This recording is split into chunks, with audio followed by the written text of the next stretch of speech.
The sports leader, 95.7 FM and AM 950, The Fan, Rochester. Always live on the free Odyssey app.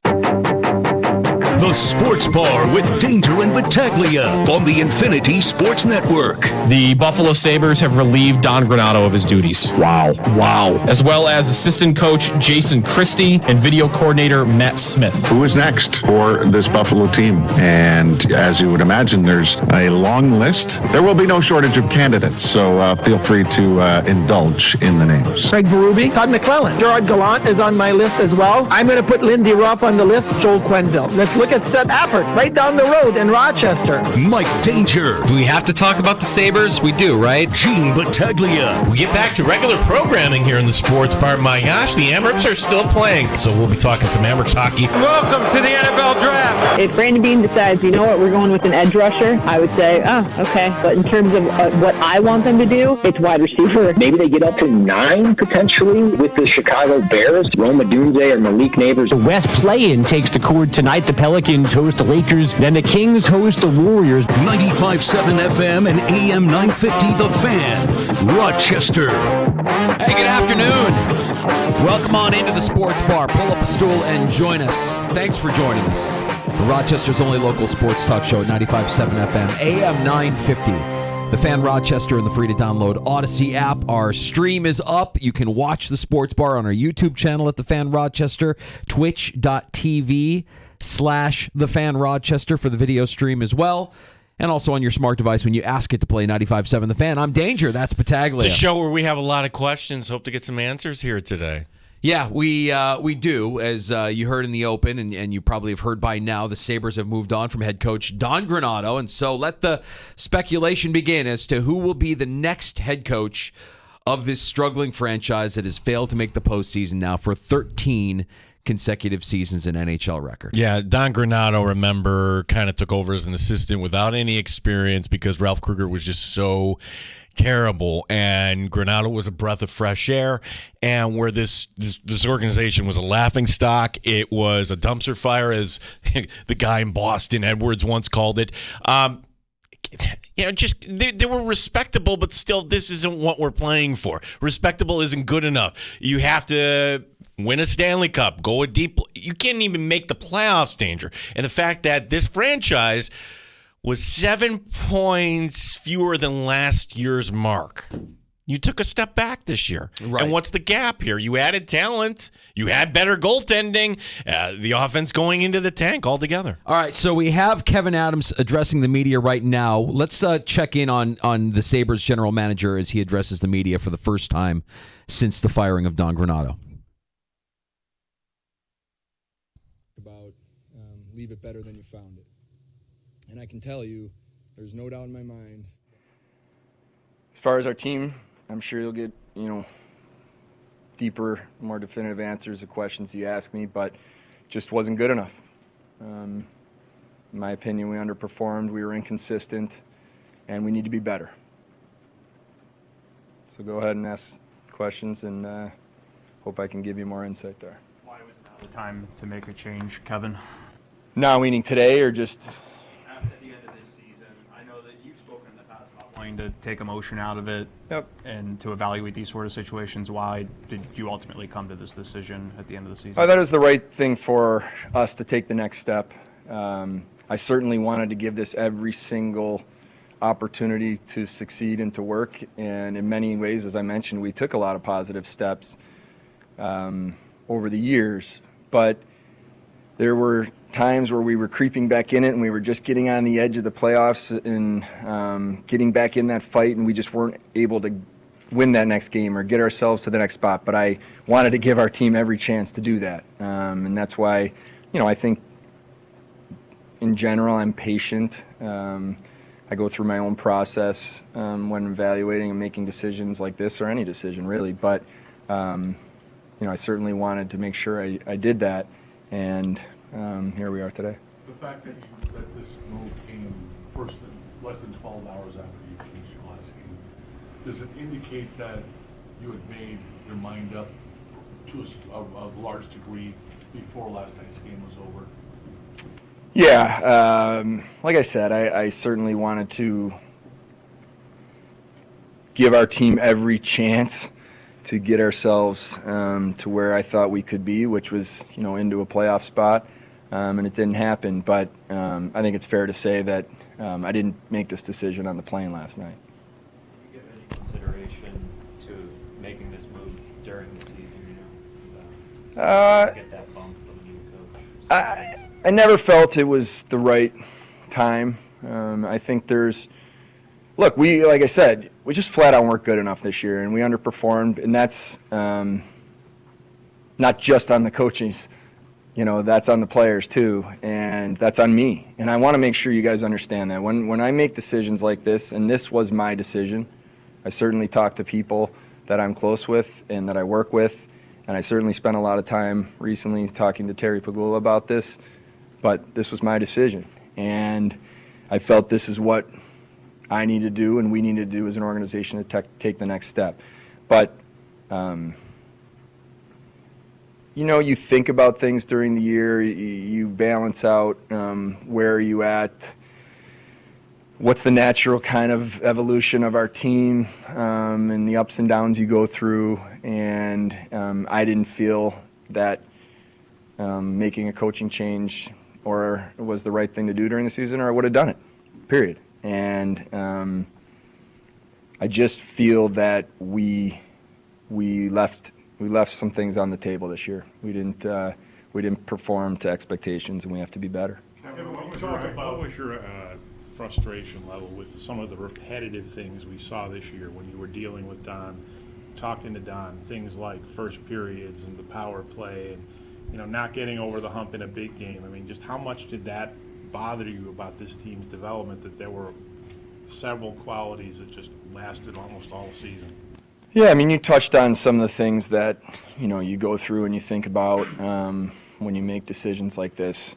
I can promise you we could be here for an hour and you can keep asking questions about Donnie, and you never hear me say a bad thing about Donnie Giordano. I think he's an excellent coach, and I have so much respect for him. But, there were areas where you just weren't good enough, and those were conversations that I'm having on a daily basis with coaching staff, with players, and you touched on a few of them. I don't think we performed consistently enough up to our expectation of what I have, and I don't think we were competing at a high enough level game in and game out. I don't think we were, our standard needs to be higher, period.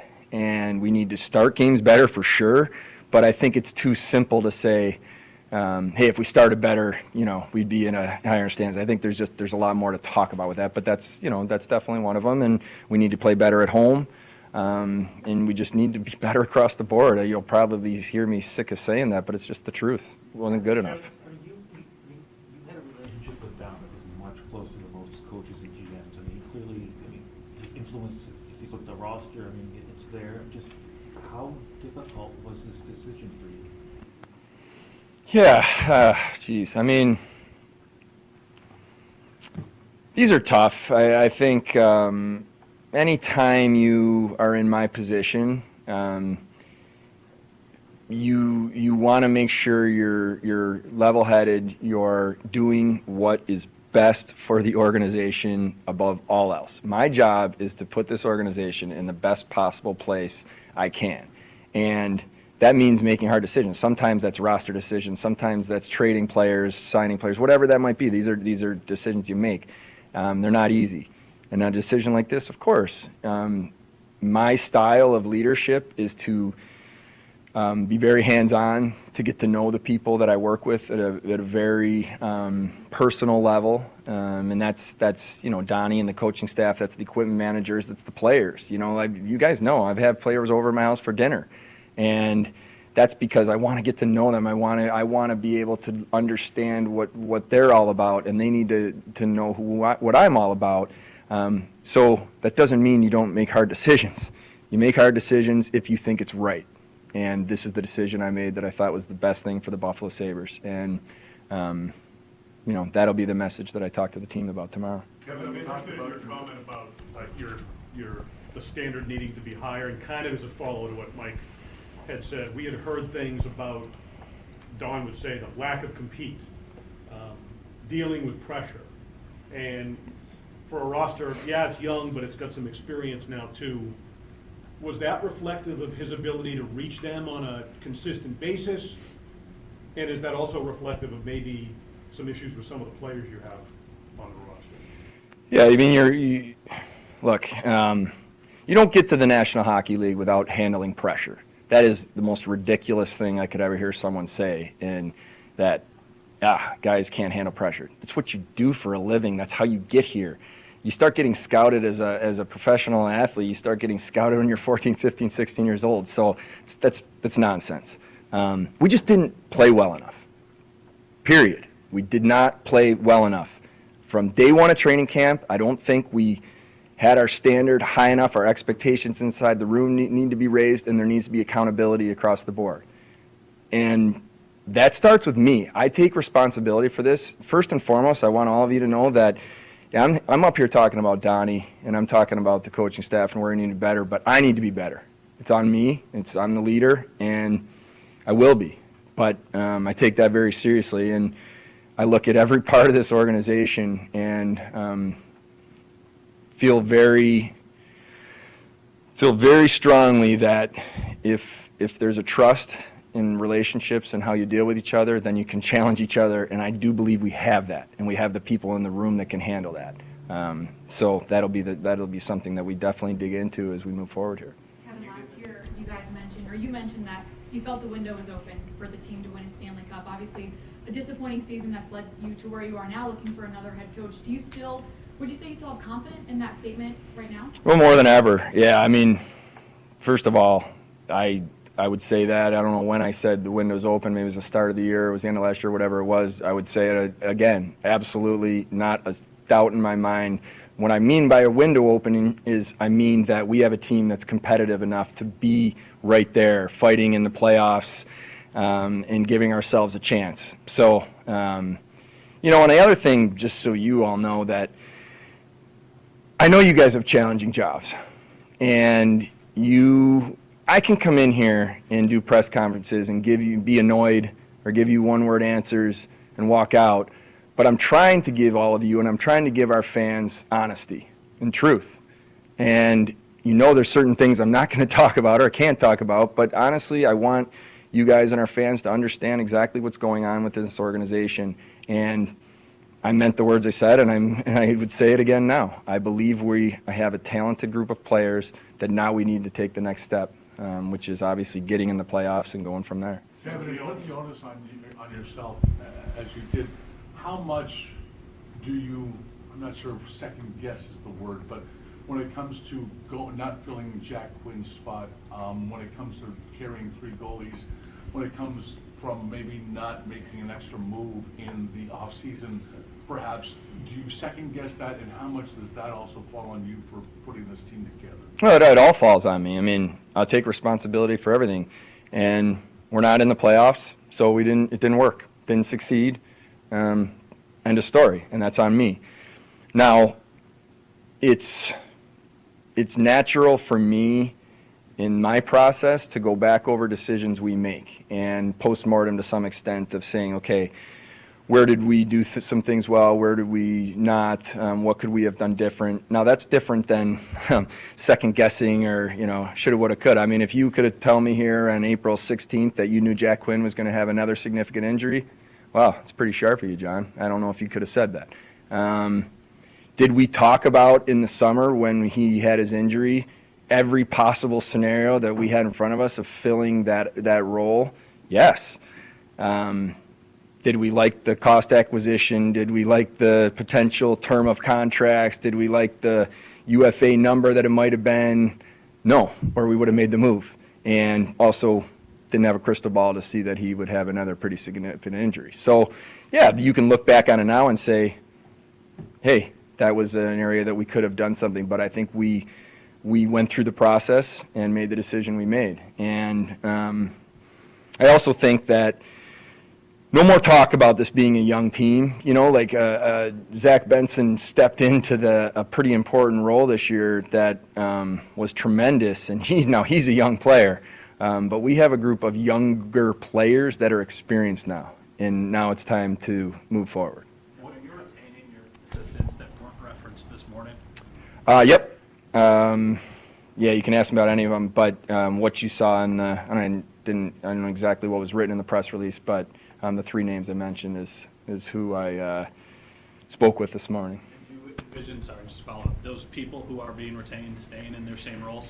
No, yes and no.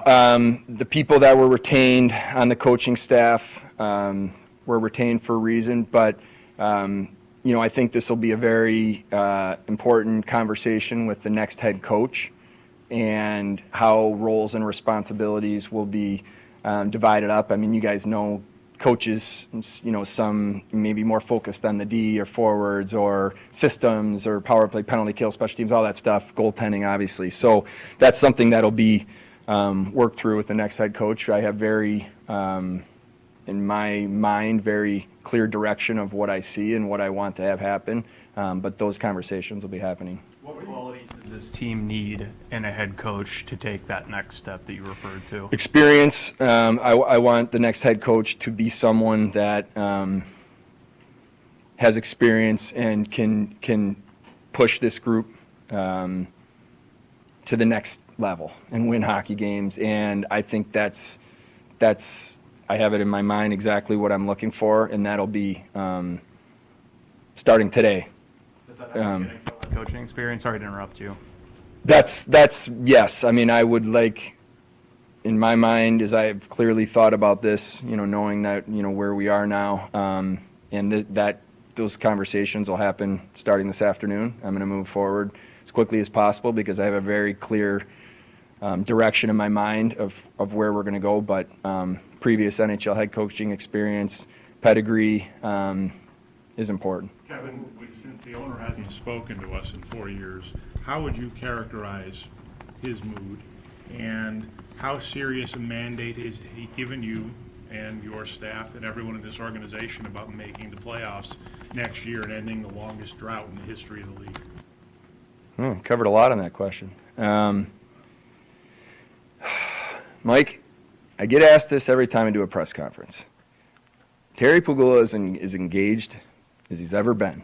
I was hired by the Buffalo Sabres the year before the Pegulas bought the team. So I've been here for a while and obviously in different roles and different areas within organizations.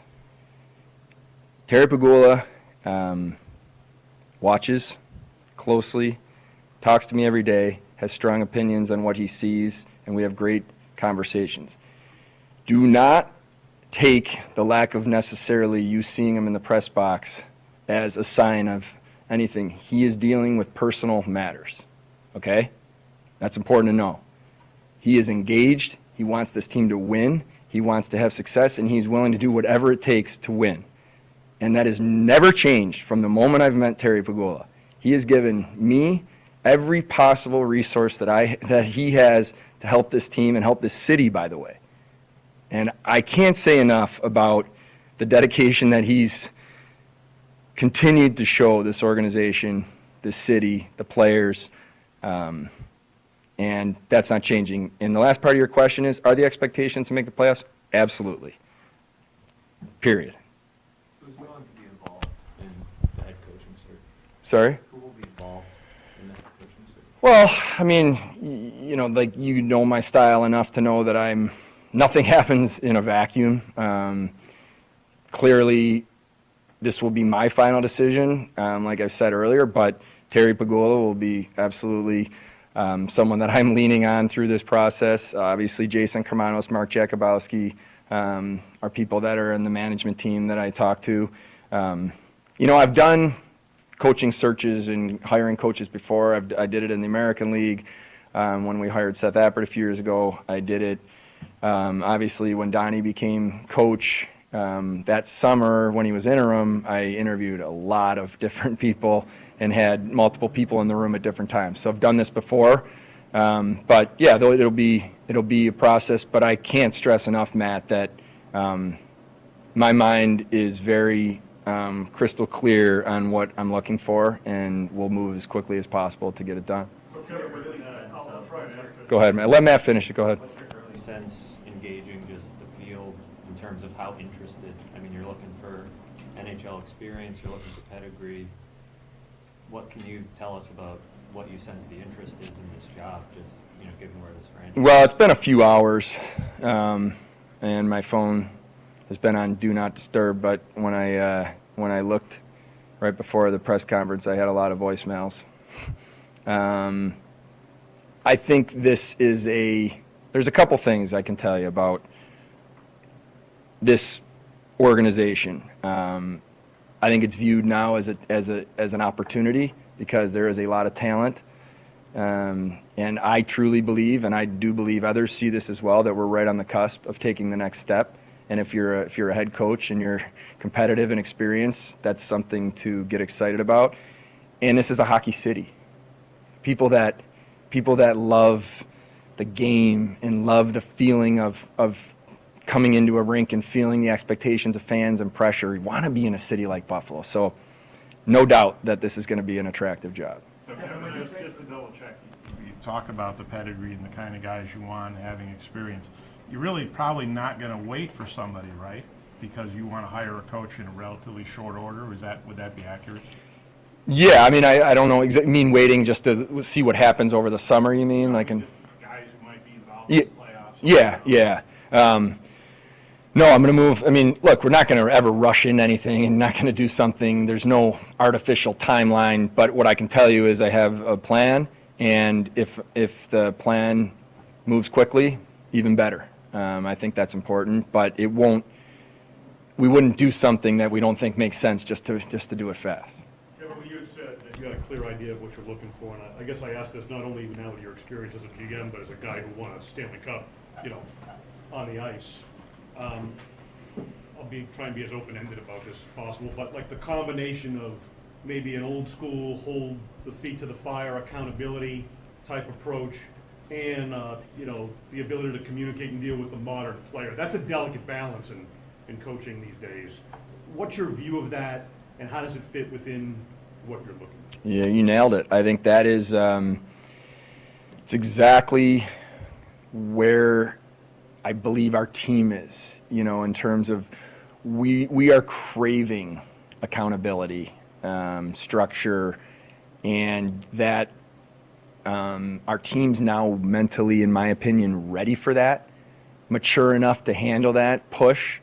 But make no mistake that it's a lot different than it was, a long time ago, where you could just really, slam the door and kick garbage cans and stuff like that. It's just different. So there has to be a blend. You have to be able to communicate. You have to be able to, more than ever, one-on-one with players, articulate exactly what, as a coach, exactly what the expectations are when you step on that ice, but also build a relationship. And the players now, and I think this has happened over the last few years, they want a relationship. I don't want to sound old, but when I first came in the NHL, you were scared of the coach. You didn't want to talk to him. And now, there's a true relationship, and that's the way it should be, by the way. I love it. But that's what has to happen. So that the next coach we get, you said it well. That's something that I think will be critically important at the top of the list for me. Given what you said previously about roster management and the moves you did make this year, how does that change your philosophy of this isn't a young team anymore, but are you still seeking a veteran addition this summer? Yeah, I think I want to be a little careful. Like, this is just about winning. Winning. And if there's players in the off season that we think will help, 22, 32, 42, we want players that are going to help us win. And I'm not afraid. I know we're the youngest team in the league. I understand that, and that's real, and that's part of where I do think the inconsistency and the ups and downs at times have happened. But, we have now players that have experience in this league and have been through the league a few times. So that's no more needs to be talked about. So, yeah, it's nice to have players that have been, been around a little bit, but it's to me, it's more about finding the fits that help us win. And we're going to do every single decision we make from the time I walk out of this room until training camp is going to be with that in mind. How do we help our team get better? Kevin, this team maybe needs to be harder to play against. You need to find some players that are harder to play against. Yeah, yes. I mean, big picture, Paul, yes. that can be such a big answer, Paul, because sometimes being really hard to play against is just being extremely fast and attacking teams, and you just got teams on their heels, and you're like, whoa, this team is hard to play against. And then there's the hard to play against of like, man, it's miserable. Every time I touch the puck, I got a guy in my face, and I got no time and space, and I think we need to be both. I do think at the bottom six of our lineup, our forward group, we can have a little more, be a little more abrasive, a little more identity, and, you know, that's something that I've talked about with you guys before, that we've accumulated talent, and sometimes now it's figuring out the ways your lines kind of flow together, and maybe a little bit more of identity on a line lower in your forward group. So, but I guess overall answer to your question, yes, we want to be harder to play against and you know, compete harder, more physicality. I want this building to be really, really hard to come into. You got to win. You got to win at home. You want to be a playoff team, you need to be a good home team. And this building, I know it's capable of rocking, and I know it's capable of having a true home ice advantage. And I can't wait for that to happen. But we have to earn it on our side, and I can't wait for the fans to embrace it and help us there. In that sense, did you agree, because you're part of the internal discussions when it came to this philosophical switch to focus a little bit more on defense, that kind of it neutered that high-flying team. Did you agree, or did it go too far, and did it provide this team some hesitancy in that sense? Yeah, I think I want to clear one thing up. The system did not change. Did not change. Our system did not change. I want to say it one more time. Our system did not change. What changed was at times a little bit of the focus, starting in training camp, of making sure, cleaning up some things defensively, but there was no systematic change. Okay? So I will admit, in terms of as a former player, sometimes if you're thinking one way, there could cause hesitancy, and maybe it slows you down just that half step or whatever it is. So it can look like that. But there was not a philosophical change. There was not some number crunching in the summer that said, okay, we need to really change how we play. It just sometimes a point of emphasis, and it can be well intended, just changes maybe the dynamic of the team a little bit. But I do want it to be really clear, there was not a system change. So what happened? What happened? Which part? Well, I mean, you went from a high-flying, high-scoring offensive team to a team that couldn't score. Yeah, I thought we were caught in the middle, Mike. Like, sometimes it's easier up top to see it, you know, where you guys sit and I sit, than it is being behind the bench, you know, as a coach, because it's just, you're right there. Sometimes sitting up top, you can really see it. I felt oftentimes this year we were caught in the middle. And I think being caught in the middle is the worst spot you can be. And what I mean by that is you're not a extremely offensive attacking team. You're not a really defensive team. You're kind of in the middle, and that's tough. And that's what I saw, a little hesitancy, and we need to fix it.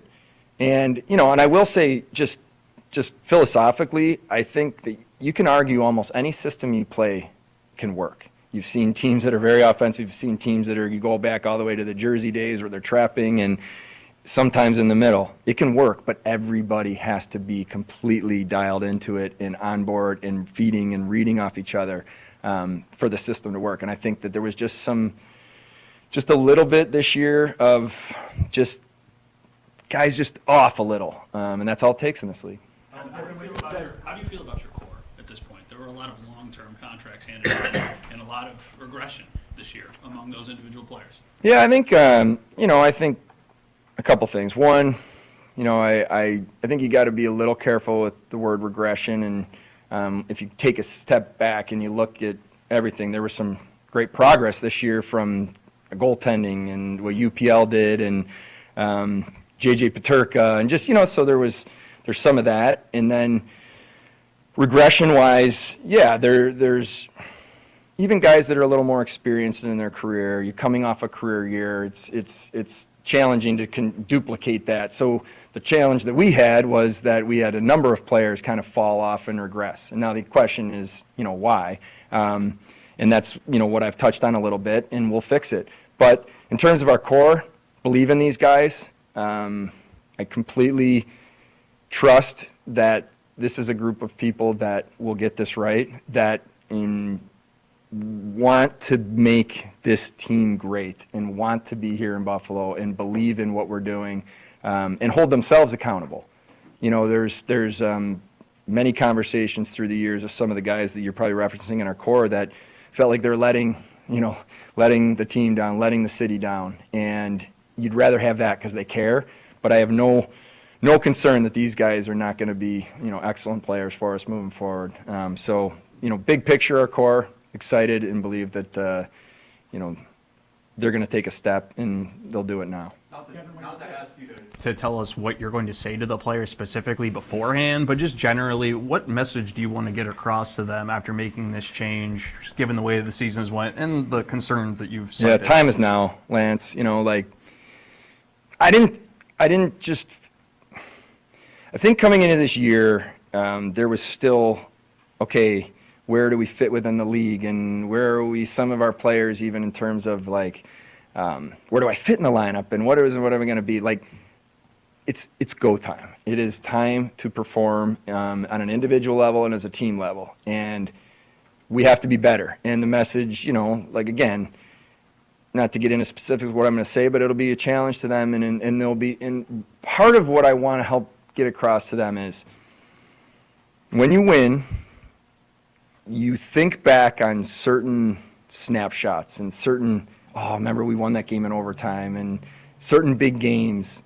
But really, really what you do is you think about the sacrifice and the commitment and the work ethic and the grind in a practice when you're exhausted and you got off the plane at 3 a.m. and then you push hard and then you get on the bike after, and that's what you remember, and looking around the locker room and looking guys next to you in the eye and saying, these are the guys that I want to go battle with. That's what you remember when you win.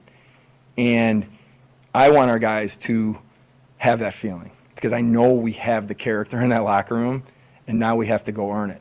And not to get caught up in anything other than showing up every day and challenging yourself to be better than you were yesterday, to be accountable to each other, to be accountable to yourself. That's the magic. And I want them to take that into the summer, because, I wouldn't say these things, 4 years ago, 3 years ago, 2 years ago, because I knew we were still evolving. Now I know we're right there. We're on the cusp, and it's going to be up to us. It's going to be hard.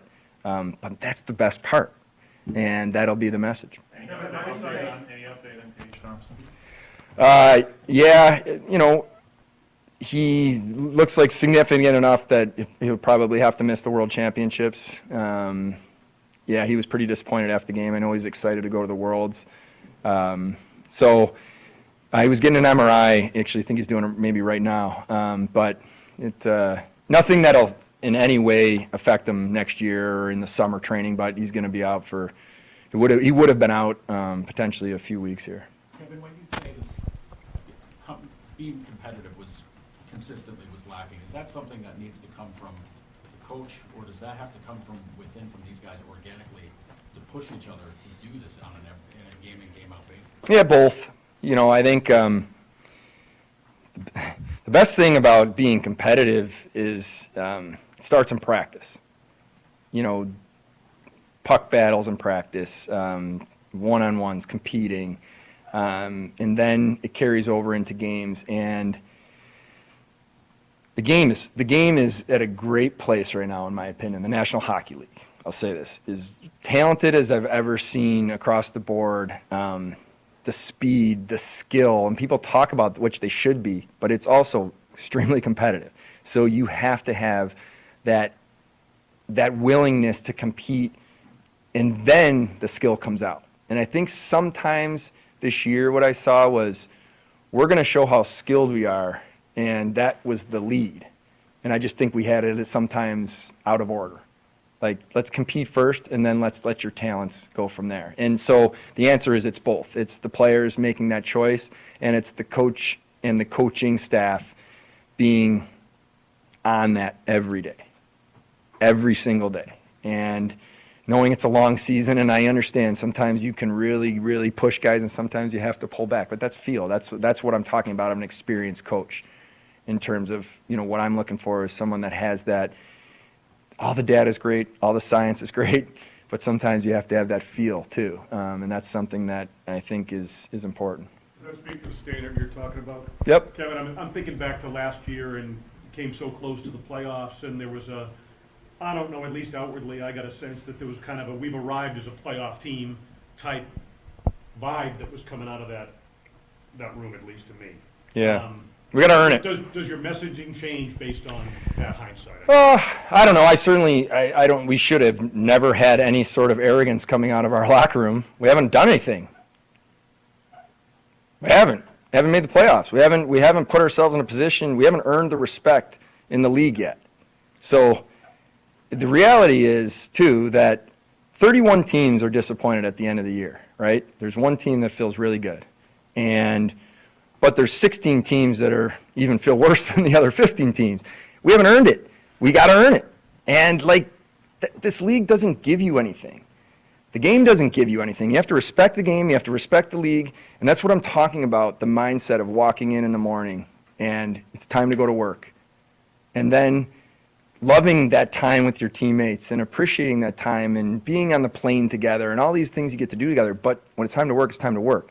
And that's something that our group, I saw going through that maturation process this year, and that needs to be continued. But it sounds so simple, but it's just about earning it, period. When you go over your players this summer, how do you sit down and think to yourself, in Tage, do I have a 47-goal scorer, or do I have a 29-goal scorer? Or in Dylan, do I have a 31-goal scorer, or do I have an 18? Or we can go through all the guys. How do you make that determination as you sit down and think about your players this summer? Yeah, it's a great question, Paul. I think some of it you have to look. You have to look at where players were health-wise at times. You're not going to make any excuses for anybody, and injuries are part of the game, unfortunately, and they're also every team deals with it.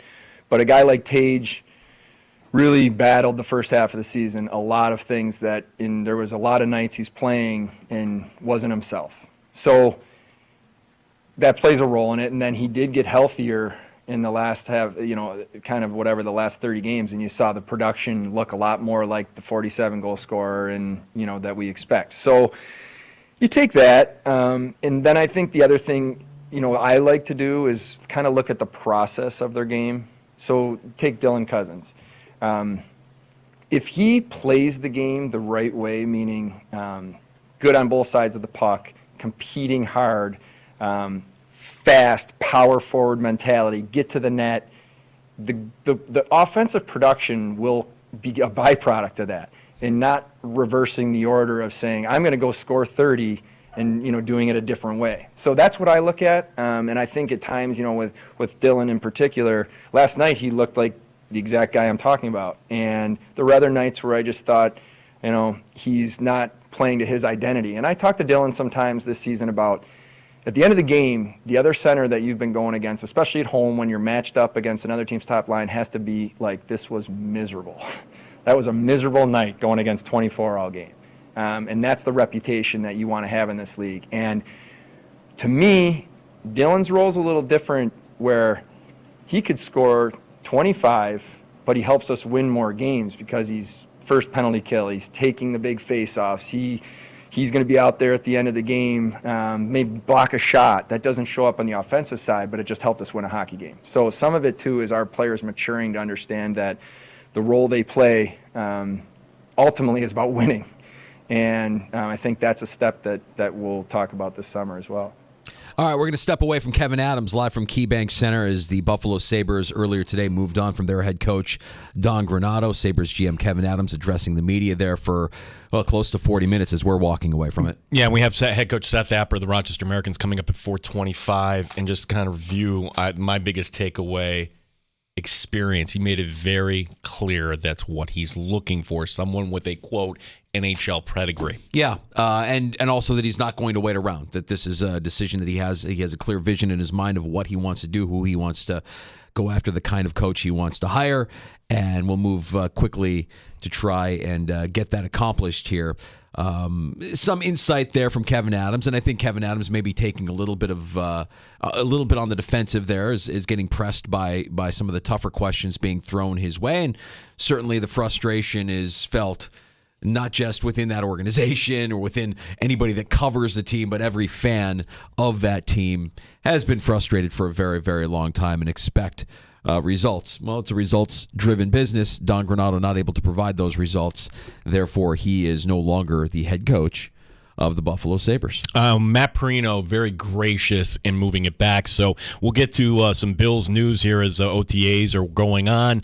This week we will hear from head coach Sean McDermott and Brandon Beane and Josh Allen coming up Thursday. So what do we want to learn? We'll talk to Matt Perino, Syracuse Post-Standard, and the Shout podcast coming up. You can join us as well. Our number is 585-866-4FAN, 866-4326. You're listening to the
List of experienced in non-head coach ways, inexperienced. There will be no shortage of candidates. So feel free to indulge in the names. Sabres host Brian Duff earlier today. Sabres Live. The Sports Bar with Danger and Battaglia back on the Fan Rochester. You mentioned it, Gino. Seth Appert, Rochester Americans head coach, going to join us here in about 40 minutes. Yeah, and we just ran out of time for Matt Perino, so my apologies. We're going to move this to either Wednesday or Thursday. I didn't expect Kevin Adams to talk that long. So what you need to know for the Buffalo Bills today was closed to the media, so things were looking ahead as, oh my gosh, wait a second. How many days are we away from the NFL draft, Mike Danger? 9 times. And we'll move Matt Perino to later this week.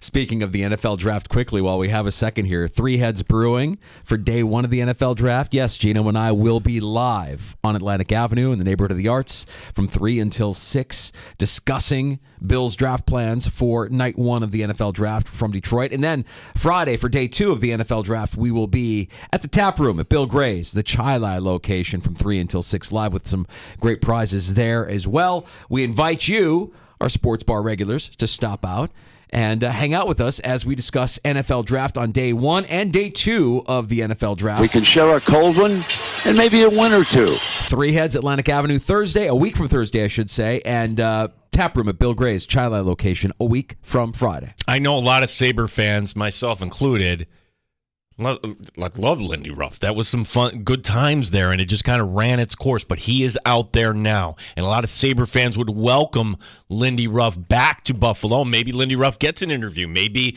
he's going to be a leading candidate. We don't know. We're just beginning the process here. But I would challenge anybody to answer this question. When does 2.0 ever win? Meaning, you have the coach, they go away for whatever reason, and then you're bringing him back. The only name I can think of, Danger, Billy Martin with the Yankees back in the 70s.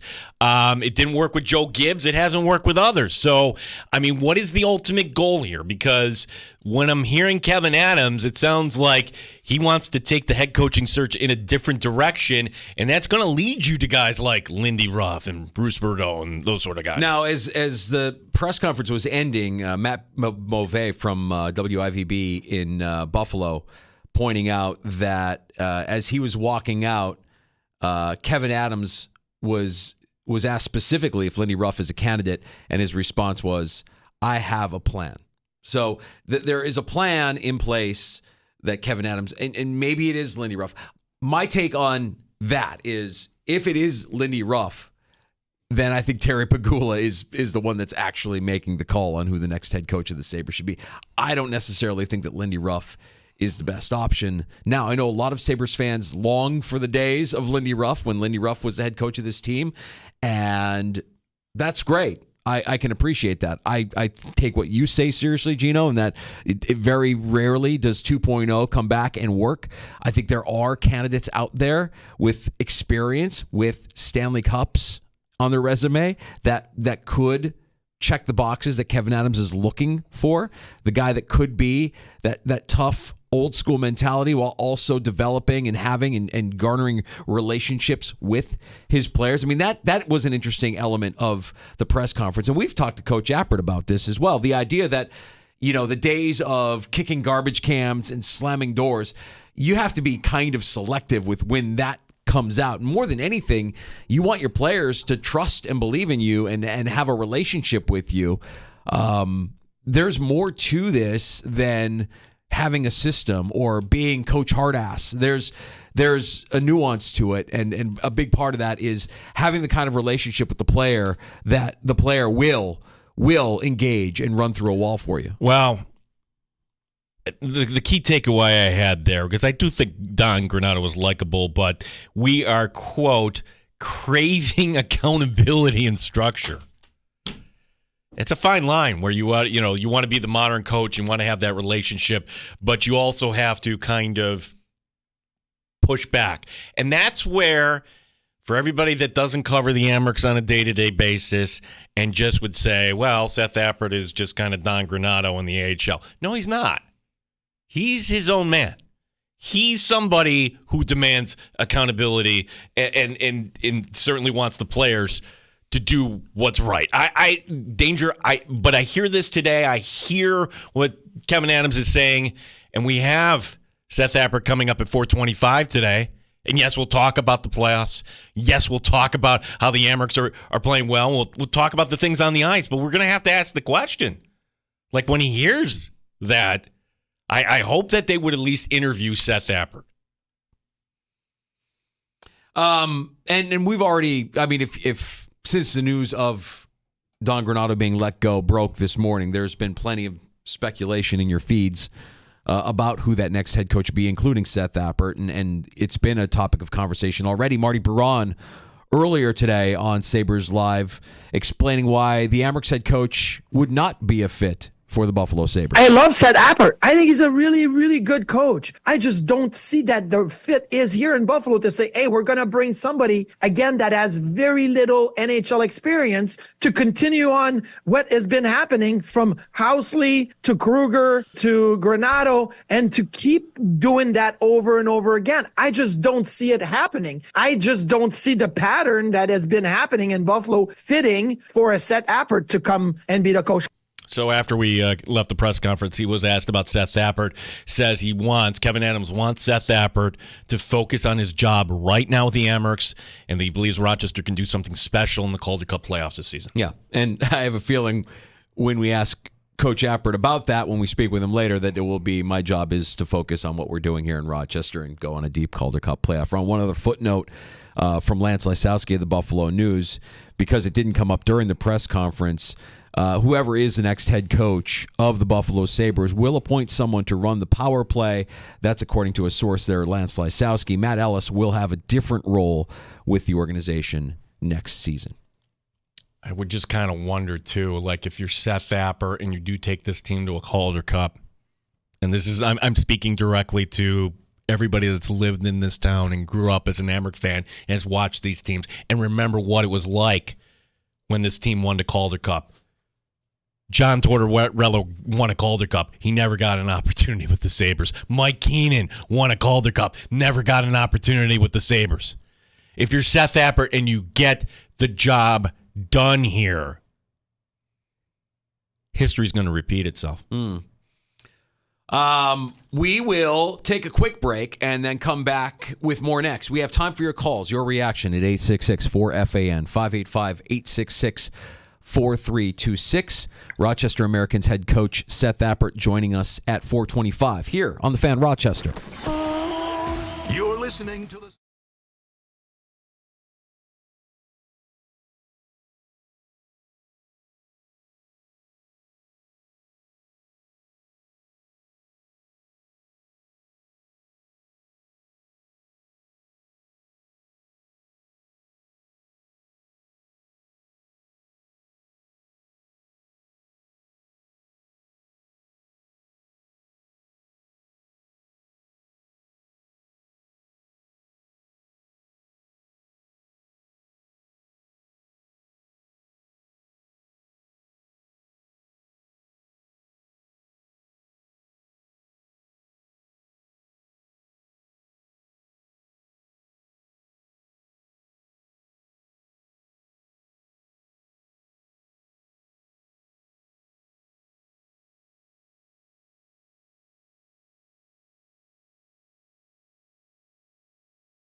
The Sports Bar with Danger and Battaglia on the Infinity Sports Network. The Buffalo Sabres have relieved Don Granato of his duties. Wow.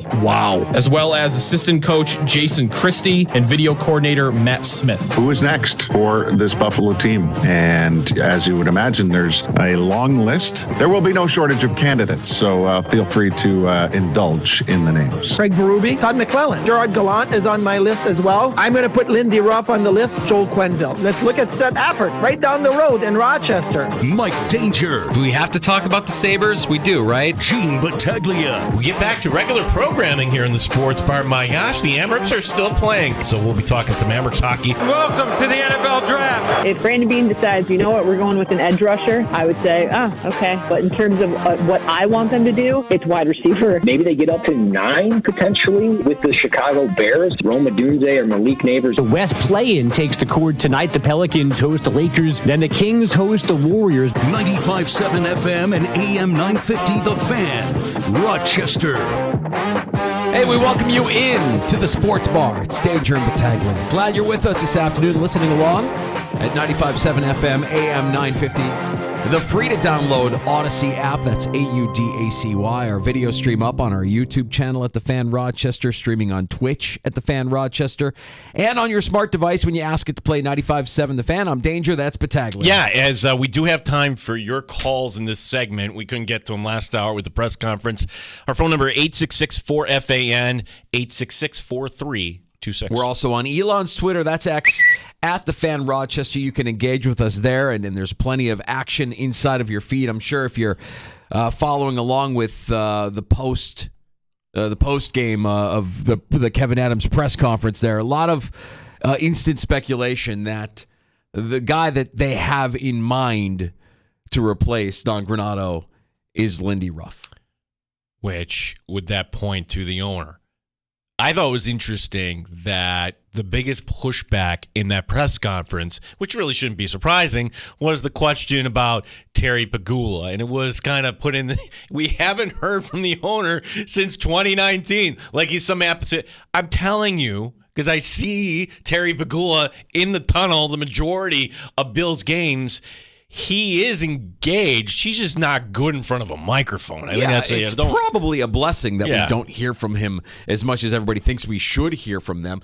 And he, to Adam's point as well, we forget, like, what he's dealing with in his personal life is not an easy thing to deal with. We only can imagine what the health of Kim Pegula is today based on what we realize has happened in her past. So none of that is an easy thing for him to deal with. So I would say that that's justified, that if he doesn't want to speak to the media, then there's probably good reason for that, and he doesn't necessarily owe us anything more than a winning product. Mm-hmm. Like, that's kind of our expectation. We want something that we can be proud of again, and losing to the point where you've missed the postseason for the past 13 seasons, an NHL record, is it's not acceptable. Kevin Adams taking accountability for that today, but I go beyond that and I say, really, it starts with the owner. It starts with Terry Pegula, and he's got to be beyond frustrated with what this organization has become. Yeah, well, I look to the guy also at the top, our guy in Rochester, Pete Coelho. Like,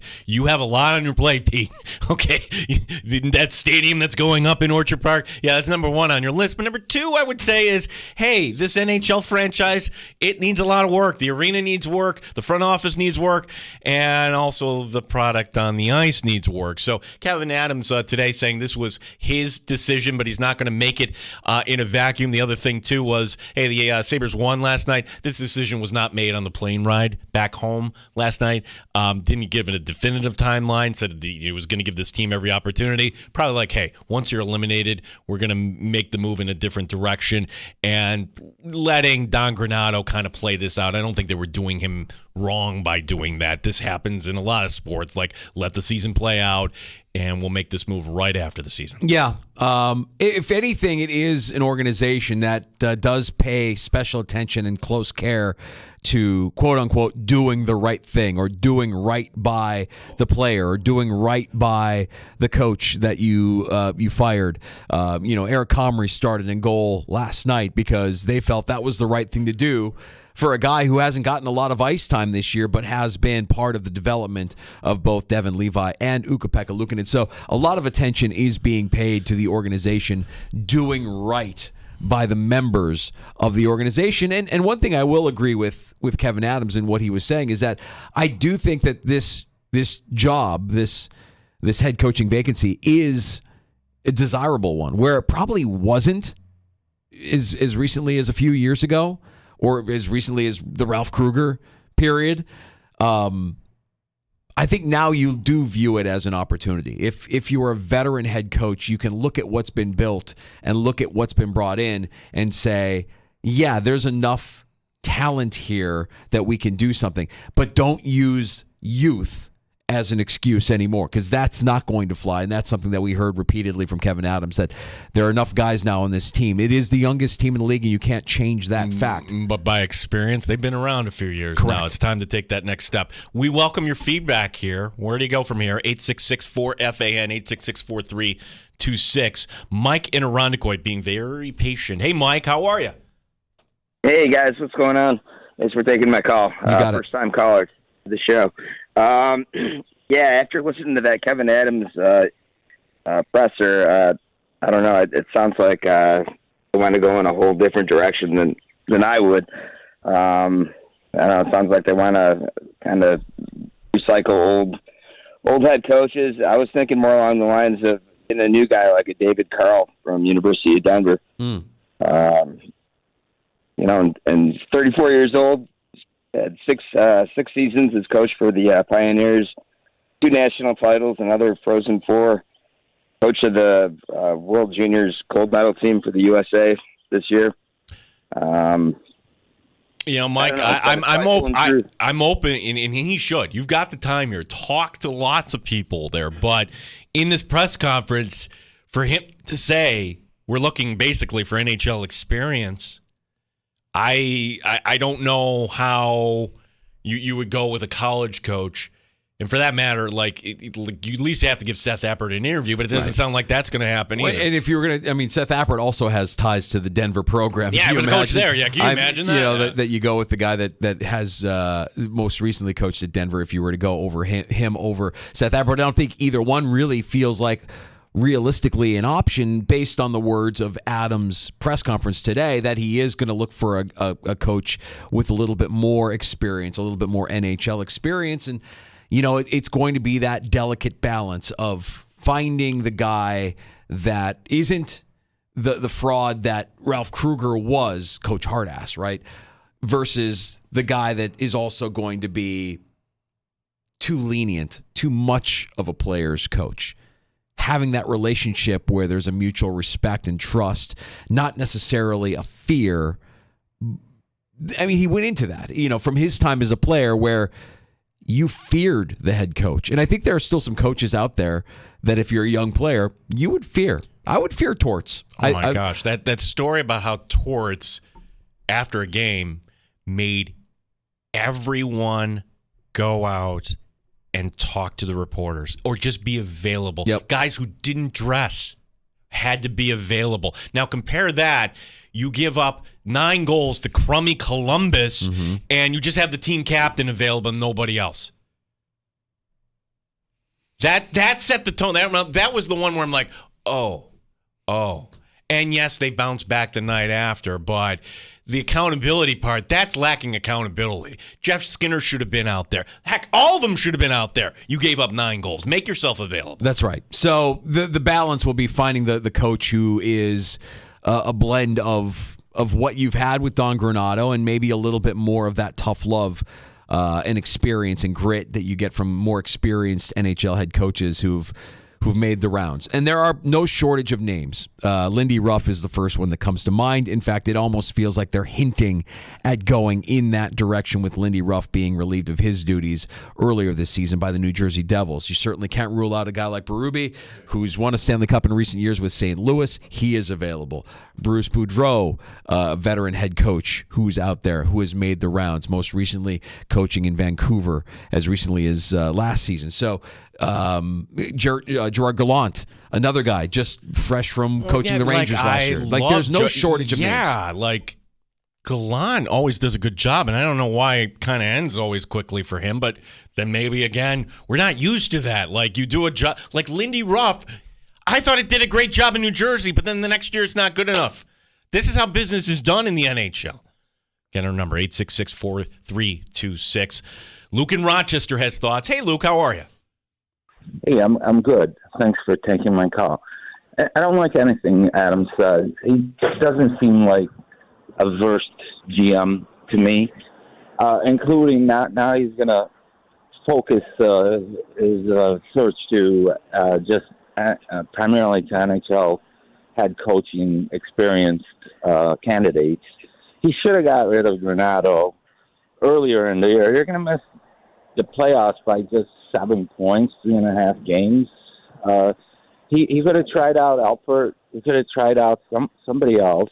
Saw that they would ignite and perform. Him and Granato claiming that this year was about players not really putting the effort in, that they wanted to show off skill.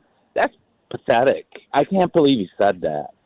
I think that he's probably ruling out Alpert. And I'm not vying for him. But somebody like Pekka he's a no-nonsense guy. He's like Tortorella, like you guys described, or even Ruff, which is somewhat going backwards, but he's proven to be a capable NHL coach. I don't know.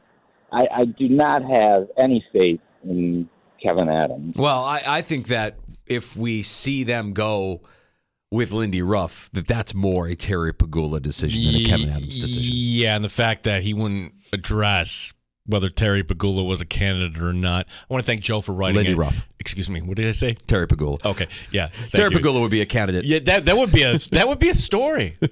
Like Ted Turner was once the manager of the Braves. Hey, I'm the owner. I'm going to manage here while everybody's. I want to thank Joe for writing in, because I put the question out there, like, when does 2.0 work?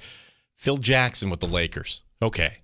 I guess it can work, but that is extraordinary talent that was on that Laker team with Kobe Bryant. Like, he was dismissed but was brought back. And you're also talking about one of the best head coaches in any sport of all time. Lindy Ruff's a good head coach, but I wouldn't put him as the best in the NHL. Where is he? Where does he rank in the NHL in terms of coaching all time? He's got a lot of wins under his belt for sure, but he's somebody who makes Buffalo his home. We're provincial here in Rochester. Guess what? Same provincial attitudes are in Buffalo, too. Somebody who wants to be here, right? Like, we'd rather have somebody who wants to be here than the guy who's actually the best fit for the job. And look, when Lindy Ruff was here at the end, like, did he have this talent? That's the thing, Danger. What's frustrating about this, I see the talent. We all see the talent. Sure. This is a team that should be in the postseason. And I think Luke brought up a good point, and this is the one I didn't like the explanation from Kevin Adams on that. Why not midseason?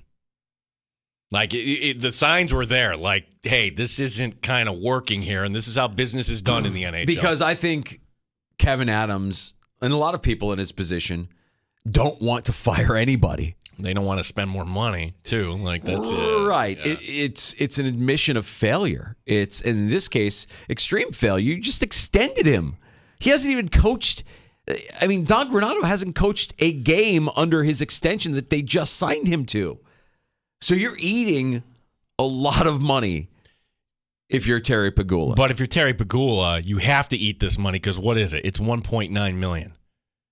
What's the dead cap figure for Stephon Diggs? Sure, yeah. Like if we're dressing it up, matching up the two organizations. Yeah, you have to have some dead money every once in a while.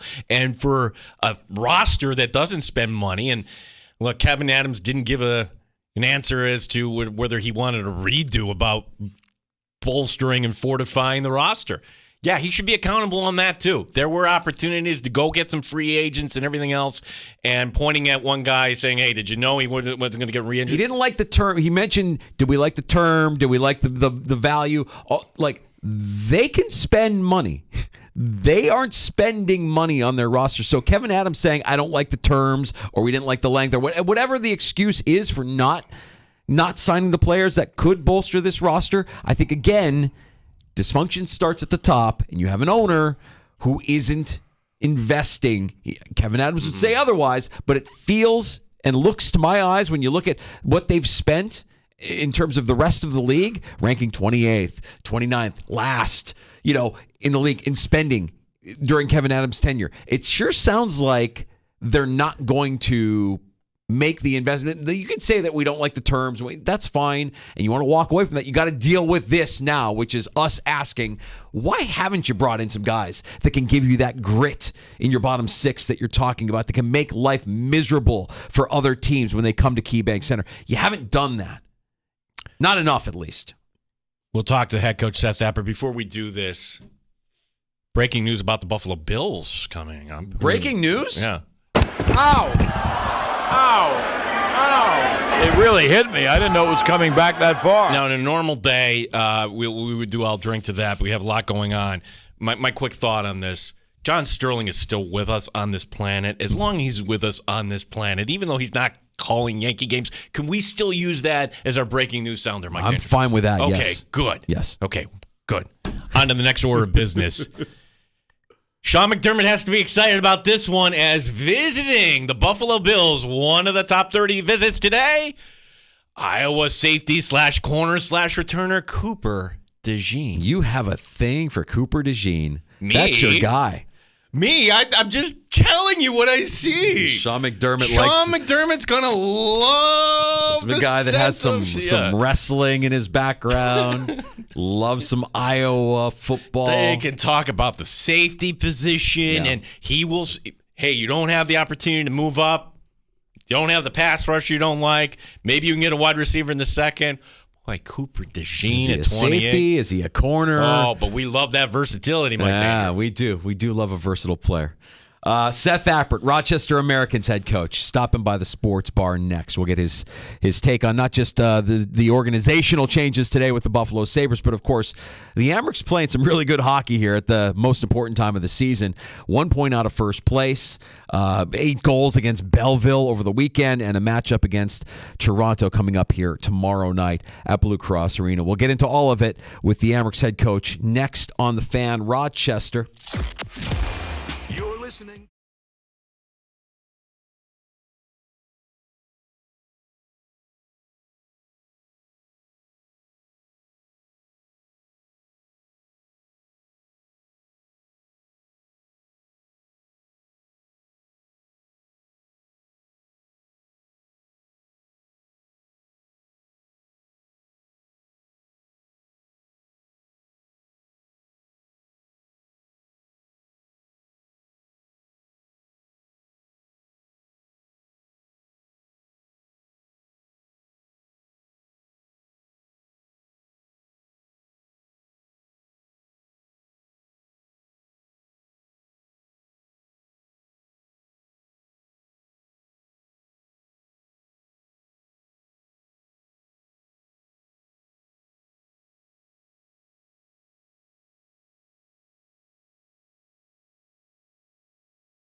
Top shelf sports talk. You're hanging out in the sports bar with Danger and Battaglia on the Sports Leader, 95.7 FM and AM 950, The Fan, Rochester.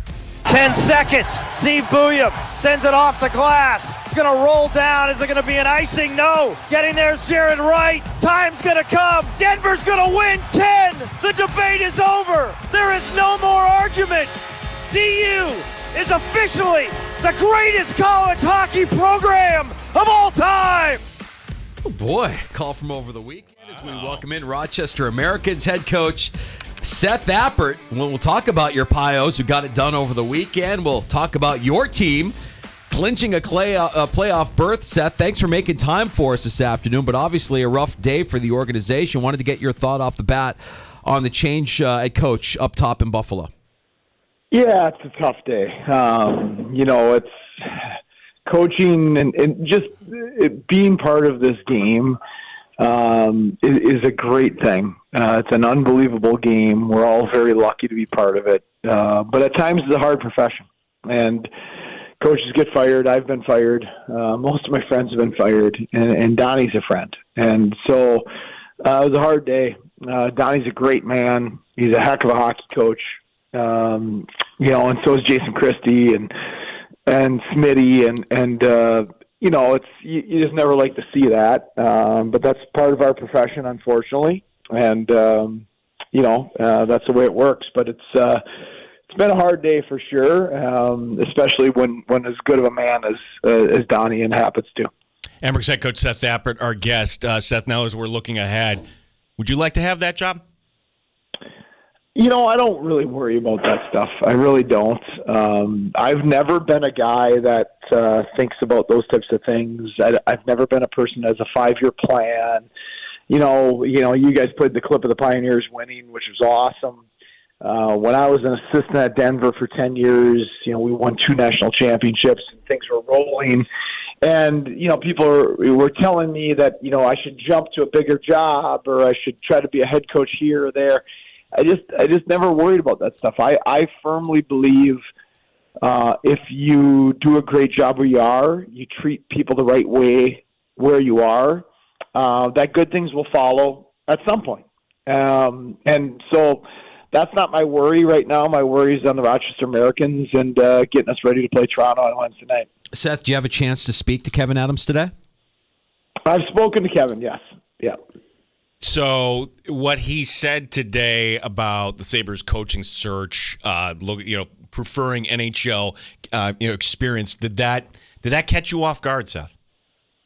No. I mean, that's, obviously you're coming from a head coach in Donnie that didn't have it. And, you're at a spot in the organization that it's time to win. The developments and the young development of the young players over the last, 3-4 years in Rochester and Buffalo has been excellent. Donnie did a great job of that. I mean, Tage Thompson was not a superstar before Donnie Granado became the head coach, and Rasmus Dahlin was not a superstar before Donnie Granado became the head coach. And so, I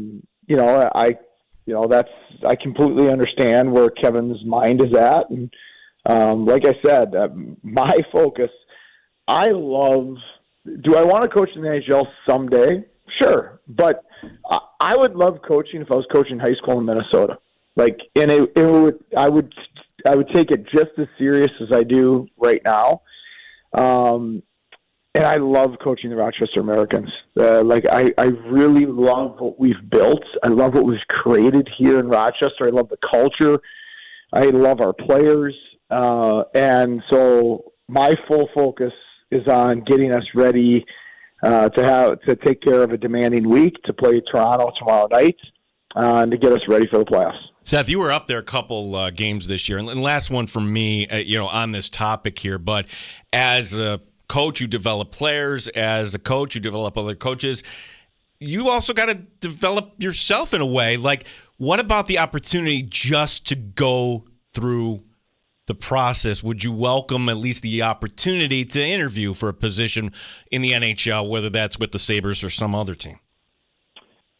I'm never against learning. And so if those opportunities are in front of me in terms of talking to people and learning and things like that, I think those are always good things to go through. Whatever those things are, success or failure in those situations are great to go through. So I'm not against those things by any stretch. But I'm perfectly honest with you. I haven't even thought about that. Like, my thought has been on the Toronto Marlies. They are a loaded offensive team. They have a ton of weapons, and my job is to get our team ready on Monday and Tuesday in practice to be ready for the Toronto Marlies tomorrow night.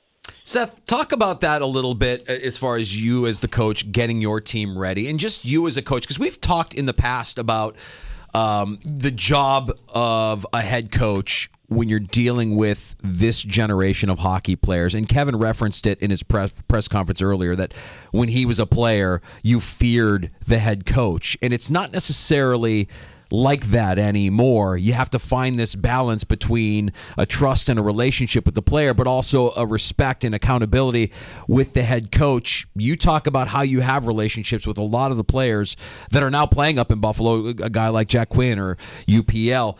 How do you strike that balance? And is it a balance that older, more veteran coaches are able to adapt to, knowing that this new generation of hockey player kind of demands it? It's a good question. I think that's an important thing to have as a coach today. But it's not just coaching; it's also parenting. We don't parent the same way that our grandparents did. The grandparents might have grabbed you by the ear and taken you out to the woodshed. And the parents today are going to explain why whatever you did wrong was not acceptable, right? So I don't think kids today are any different. I firmly believe that. I don't think they're any different. I think the way they're parented, the way they're taught in schools, the way they're coached is a bit different. And that's not a bad thing.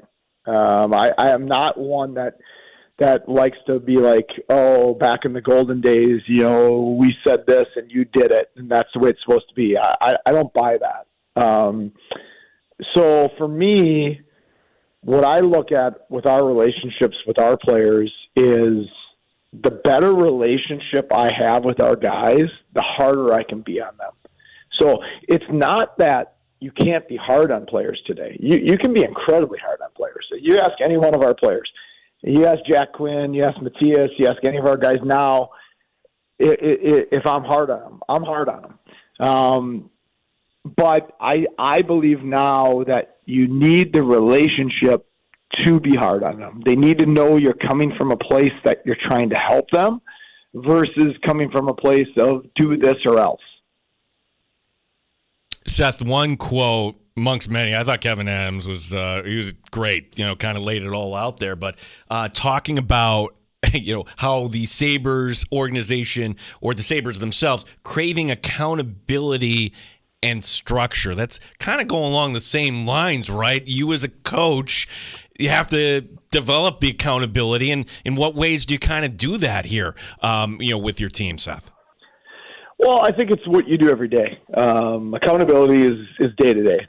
It's not one time benching a player. Like letting a player do whatever he wants day to day, but then one time benching him. That's not accountability.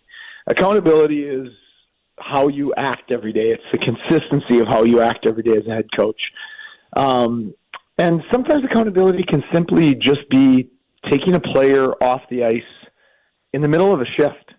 Like, it doesn't have to be, you don't have to bench players all the time for a period or a game. If you don't like what you're seeing and it's 20 seconds into the shift and the player does something that is against my standards, just pull them off the ice. And they know at that point that what they've done is unacceptable. And that can be accountability, right? So I think that, to me, there's a lot of gray in hockey. Hockey is not a black and white sport. It is not football. It's not set plays and structure. And so there's a lot of gray in hockey. And as a coach, you need to decide what is acceptable and what isn't. And there's got to be non-negotiables. And there are for me. There are things that are just non-negotiable about how we play, how we compete for each other, how we stand up for each other. And then there's negotiables. There's things that are different for every player because of their style of game. And you need to give the players clarity with that, because I think when the players have clarity, they understand those things and they can thrive within that. Given the timing of our conversation, Seth, and the Sabres season coming to an end, your team clinching a playoff berth, I'm curious about any reinforcements or anything that we might have as an addition to the roster here in Rochester as we prepare for the postseason. Well, we'll get Rusek back, but that's it. That's all that's allowed to come back, and it's not because the Sabres or Kevin didn't want to send more to us. There's rules about on deadline day when you can paper transaction players. There's rules about how many players also need to be on the NHL roster at that same time. So the only player that's eligible to come back to us is Rusek, and that has nothing to do with the Sabres not wanting or anything to send players to us. That's just the way the rules are. So Lukasz Rusek comes back to us, which is a huge, huge boost. And then the other help, that we'll get, from Buffalo will be more prospects, like Wahlberg, obviously, and Ostlund will be, here, at some points. And, if we keep winning and Matthew Savoy loses out, at some point Savoy will be here. So the help is more from the prospects that are playing elsewhere than from coming down from Buffalo.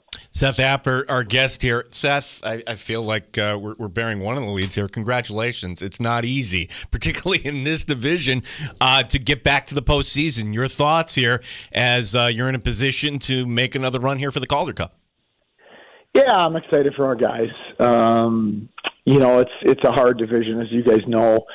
It's amazing. You have 4 teams still capable of winning the division title. You still have all 7 teams capable of making the playoffs, and that's just incredible with how demanding this division is. And so, we're excited that we've earned our right in. Obviously, we want to have a good week and have the opportunity to climb higher.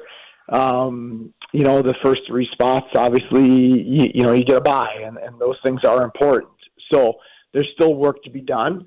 But yes, we're in the dance. You have a seat at the table, and you can't win at all if you don't have a seat at the table, and we've earned that seat at the table. Seth, take us back to last weekend, Belleville on Friday and Saturday night. And to contrast, the loss on Friday night and then an offensive explosion. What led to that on Saturday night in the 8-2 win over the Sens? Actually, we might have been better Friday. That's hockey. It just is. We had so many scoring chances Friday, backdoor one-timers, breakaways, things of that nature. And, Mad Sogard, their goalie, who's an elite goalie at this level and has played in the NHL, he was excellent on Friday. Devin Levi had a night that was a little substandard for him, and so you end up losing. And that is what it is. But I loved the way we played on Friday. I had zero issues with it at all. I thought we were spectacular on Friday night. Saturday, we were great in the first period. We came out with purpose. We came out with conviction. And then you're up 4-0. And at that point, then, realistically, as long as you are smart, the next, 40 minutes, the game should be over. And I thought we were much smarter in that situation than we have been in the past. So, Yuri Kulik and Isak Roseanne had huge nights offensively on Saturday.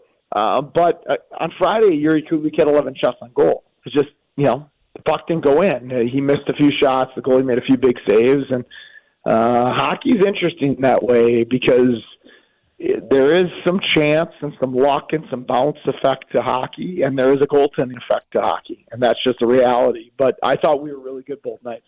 Seth, I'm going to break the format here and ask Danger a question. You tell me if he's answering this the correct way. Danger, you're playing the role of Seth Appert here. So, Coach, you're now a couple points out of first place here. You're just 1 point behind Syracuse. You're a couple points ahead of Toronto. What are you looking at the standings? Guys, we don't look at the standings. I haven't looked at the standings once all season. That's just not something we like to do here. That's not something I like to do. We just try to be better every day. That's really what we're trying to be about here in Rochester. That's a great answer. I love that. I love that. You're rubbing off on me, Coach. The only thing I'd say is it's not that we don't look at the standings. We're not naive. We're not naive to the standings. The standings exist. We know what they are. We do not talk about it. We don't talk about the standings. We don't talk about trying to win the division title. I know what works, and what works is trying to be great today. And if the more days we can stack on top of each other that are great, the better chance we have at being successful long term. Well, Toronto comes in with a lot to play. They don't want to be in that play-in round tomorrow night, Seth. I mean, I guess the playoffs for everybody in some sort of ways start a little bit early here. Yeah, nobody wants to be in a play-in round. I mean, that's a hard because it's a hard series. It's the best 2 out of 3, so it's so quick. Anything can happen. And whoever's in the 5-hole, Utica, Belleville, Laval, is also a great opponent. So, it's a big game tomorrow night. It really is. And we've got a great opponent in Toronto who's got offensive weapons up and down their lineup and has a real veteran. They're built a little differently than us. Obviously, we're more prospect-laden. The Maple Leafs have been really good over the last few years, so they're more the Marlies are a little more AHL veteran elite player built, but they have a lot of weapons, and it's going to be a heck of a test tomorrow night for us. Seth, what is the health of your team here heading into the final week of the regular season? Yeah, we're getting a little better. Weisbach is back. He was out last week with illness, so that's huge to get him back. He's playing really good hockey right now. Sacconi's back, so that's huge to get Cheeks back. So that's a big one. Kozak's still likely out right now. He's getting closer, but still likely out. Murray's still out. He's still out for a few more weeks. Those are big ones, right? So you have Murray and Kozak out. Those are big, hard, physical players that are out of your lineup. And you need guys. I'll give our depth guys have been phenomenal down the stretch here in the last 25 games. Graham Slager, Damian Giroux, Justin Richards, Brendan Warren. That's why it's so important to have those guys. So when we get, and not that those guys aren't talented, they're very talented, but let's say we get a little lower in talent. Rusek's gone and Jost is gone and Murray's out with injury. We get really high in character because we make such a emphasis on signing character in those type of guys, and then you win differently. You win with character and you win with competitiveness, and that's a real credit to our scouting staff and Jason Kermanos about the type of people we bring in here. That when we add those guys to the lineup, it's just a great fit for us. Seth, what was that like for you watching Saturday night Denver, who shouldn't feel like an underdog, but you're going up against BC, and BU was also this big powerhouse, and Denver ends up on top. Are you texting former players? Do you still know people in that Denver athletic department? What was that like for you? It was awesome. It was a really fun weekend. Yes, David Carl, the head coach, I recruited and coached his brother, Matt Carl, who won a Hope Baker, played in the NHL. I recruited David, didn't get to coach him because I left for RPI. So I know the Carl family extremely well. I was texting with Matt, his older brother, on the weekend. There's probably 15 or 20 guys on a text thread of our 2 national championship teams that were going all weekend long. And just some of them you stay in touch with a lot, and some of them you just don't because it's life. But it's so fun to reconnect with them and hear from them. And there's another text thread with our coaching staff and our support staff from those championship teams. And just really proud to have been part of that program and to have won national championships. And it's great to see it now as the best program in the history of college hockey. They have 10 national championships, more than anybody. And the fact that there's 5 of them in the 2000s is just a great thing. And I'm incredibly proud of the Pios, and I'm really happy for those guys. Seth, we have to address one more thing, and this became clear to us and emerged on Friday. It's a little bit disturbing. I hope you're sitting down. The Amerks organization employs a broadcaster who won't put red sauce on his pizza. We're talking about Moss Brooks. He came in here on Friday. He shared that information with us. We're still kind of shook and reeling from the idea that somebody live in this town and not eat pizza with red sauce. Now, we all have our food quirks, our no-fly zone. I'm not a bean guy. I can't stand beans. Gene's not a coconut guy. Yeah. First of all, your comment on Moss Brooks not putting red sauce on his pizza. When did the Amerks decide that hiring a toddler would be a good idea? And 2, do you have any food quirks, anything on your no-fly zone when it comes to food, Coach? That's a great question. Number 1 with Moss Brooks, he's awesome. Like I said earlier, he's a great teammate. But yes, he is very easy to pick on because he's got a lot of quirks like this. And when we found out, that he doesn't eat normal pizza, we're like, well, apparently you're not going to eat on the bus ride home because we're not ordering anything special. So that's very concerning. I think if we knew that in advance, we probably wouldn't have hired him. And in terms of myself, that's a good question. I'm not a big fish guy. I love seafood. I love seafood, not a big fish guy. So that probably be as close as I have to a no-fly zone. I'm confused. Love seafood, but no fish? Well, you have shrimp. Oh, okay. Crab. You could have shellfish, but not really necessarily fish. Yeah, is that what we're saying? Oysters, oysters, things like that. Love all that stuff. Gotcha. Yeah, love all that stuff. Yeah. Gotcha. Seth, good luck tomorrow night. And by the time, we talk next week, it's gonna be a different world. We'll know the playoff schedule here a little bit. Thanks so much, Seth. Appreciate it. Thanks, guys. Appreciate it. Seth Appert, Rochester Americans head coach. Good to spend some extra time with him today on a day that kind of rocked the Sabres organization. Yeah, that was a long conversation we had with Seth there, and a couple look. He's not going to say, hey, I want to interview for the job here. He's got a job to do. And Kevin Adams today in his press conference said that's Seth's focus here. But again, you're going to get tired of me saying this. Whether it's the Buffalo Sabres or somewhere else. He's going to be a head coach. That's right. And the way this history of the Amerks affiliated with the Sabres, Scotty Bowman wouldn't give Mike Keenan an opportunity. And Torts had to kind of leave. I don't know that. I mean, you also hear Seth Appert, though, say, I love Rochester. I love what we've built. I love our culture.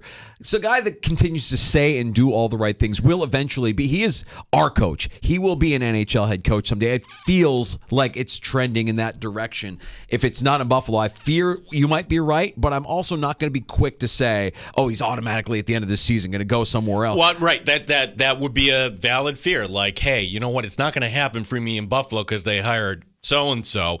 I'm going to go jump to this other AHL job. I don't see him becoming the next, who was the guy there that went from the Amerks to Syracuse? Benoit Gru. I don't see that happening. I also hear a lot of Kevin Adams when we speak to Seth Appert. I hear a lot of Seth Appert when we hear Kevin Adams talk. I feel like these two guys are aligned in a lot of ways. Well, and that's another little tidbit that we learned from our interview, that Seth did talk to Kevin Adams today. Yeah. So, well, can you imagine if you were Seth and you were listening to that press conference? Like a lot of, that's that good news. Yeah, you don't want to yeah. know that the qualifications that your GM is looking for in the next head coach of the Sabres is something that you don't have on your resume, which is mainly NHL coaching experience.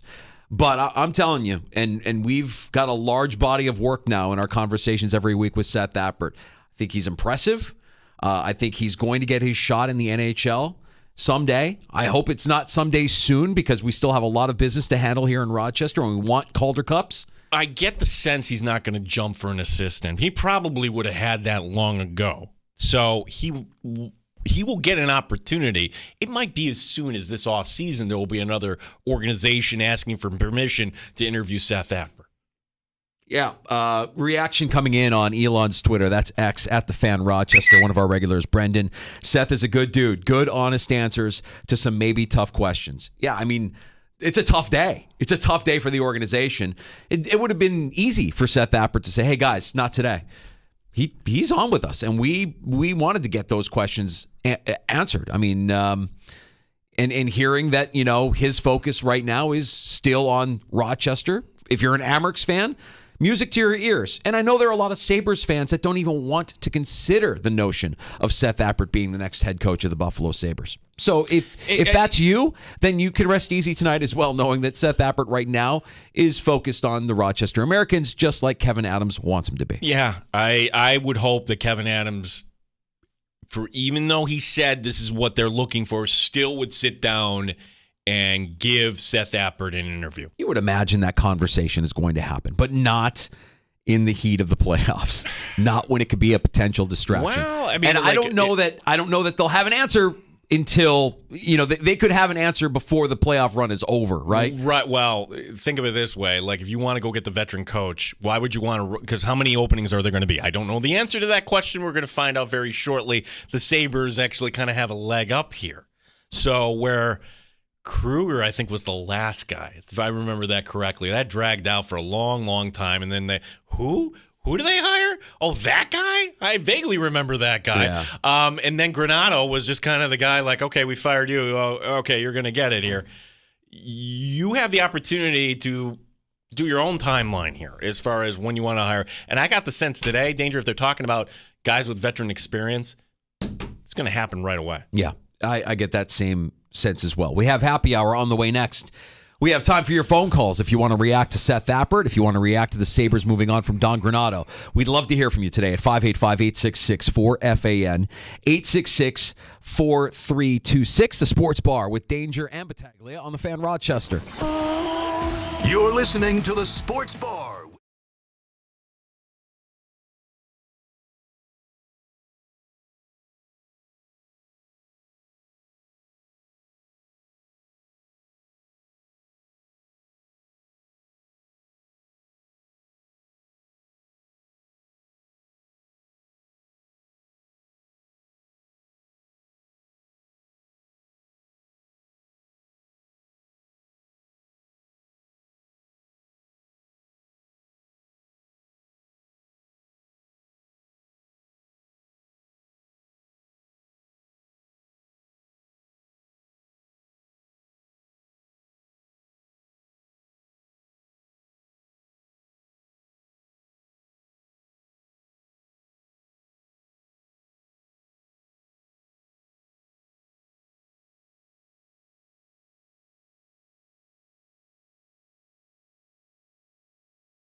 The Sports Bar with Danger and Battaglia on the Infinity Sports Network. The Buffalo Sabres have relieved Don Granato of his duties. Wow.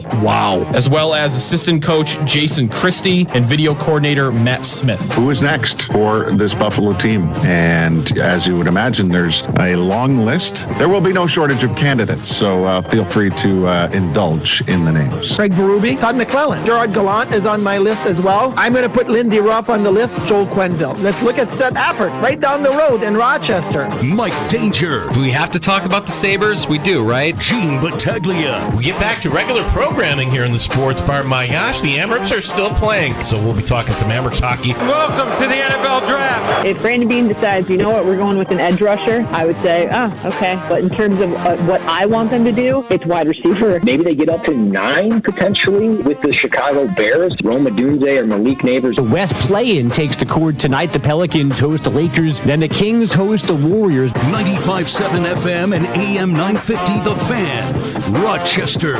Welcome into Happy Hour. Thanks for stopping by the Sports Bar. It's Danger and Battaglia.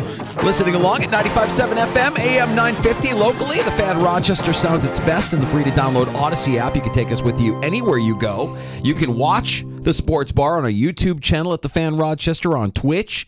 You can even get us on your smart device when you ask it to play.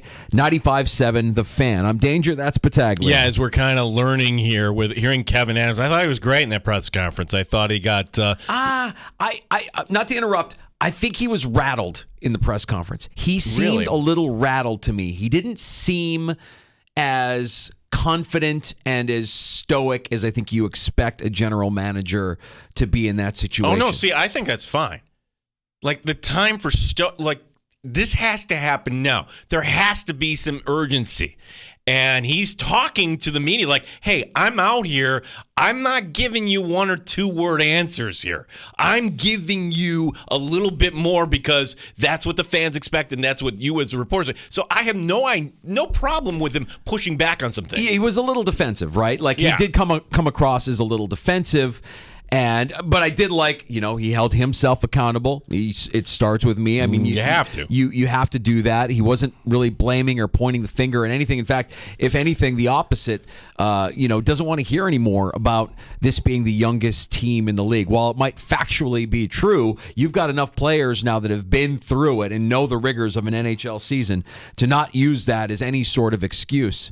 When specifically getting into what he's looking for in the next head coach of the Buffalo Sabres, it sure sounds like it's a mix between what they maybe had in Kruger and what they had in Don Granato. Where's that middle ground where you can find the guy who is a bit of coach hard ass, but also a guy who will develop relationships with the players enough so, and I think Seth Appert, really, the way he put it makes the most sense.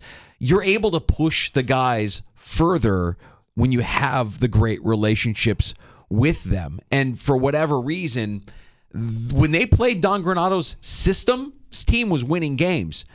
They weren't able to play this system consistently, or they weren't able to do what the coach was asking them to do consistently enough for him to save his job, and hence the Sabres are now looking for their next head coach. Yeah, and look, you and I both agree, like, the days of, who would want to go to Buffalo? That's like that's like up in the attic. You don't want to go there. What?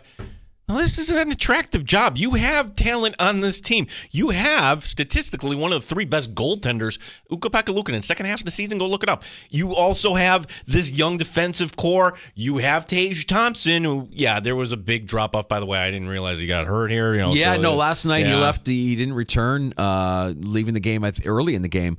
And they get the win last night, and I think it was nice that they get the win for Comrie, and you saw them kind of rally around him.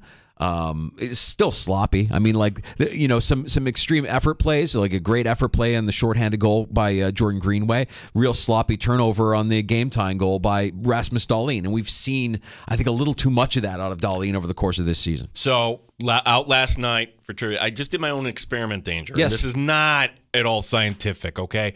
But going in there, okay, what do we have up here? We have the Yankees, we have the Mets, and we have the Braves on the monitors. And you could flip over 2 more. And couple comes in, put on the WNBA draft. Okay, that went on. I'm just like, you know what? I'm not going to ask for the Sabres. I'm just going to see if anybody does. Nobody asked. No, nobody asked. No, why? Like, what was to be gained? That's only going to make you upset last night. If they won, right? And then you're reminded, wow, where was this all year? Fantastic. Yeah, they get a nice shorthand. Go Dylan Cousins. Dylan Cousins, like, wait a second, aren't you supposed to be scoring 30 a year? I thought Cousins was going to put up 10 points last night just to make his season-long stat totals look respectable. Yeah, it was, again, a disappointing season. Kevin Adams addressing all of it today. I just thought he looked and sounded...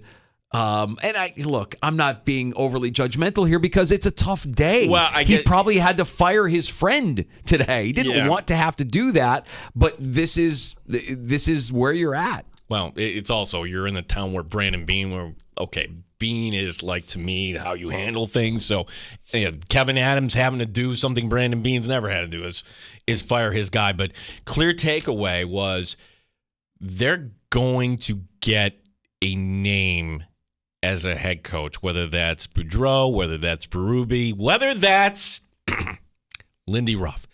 Here's my thought on Lindy Ruff. I loved Lindy Ruff. Lindy Ruff came in when the Sabres were an embarrassment, meaning how did you not get a deal done with Ted Nolan? And you had all this drama surrounding it. And Lindy was just no nonsense and leads the team to within 2 wins of a Stanley Cup champion, places that this organization has never come close to. And they have had respectable runs. I mean, you rebuilt the whole roster, and there he was in the middle of the 2000s. Guess what? You know what that was?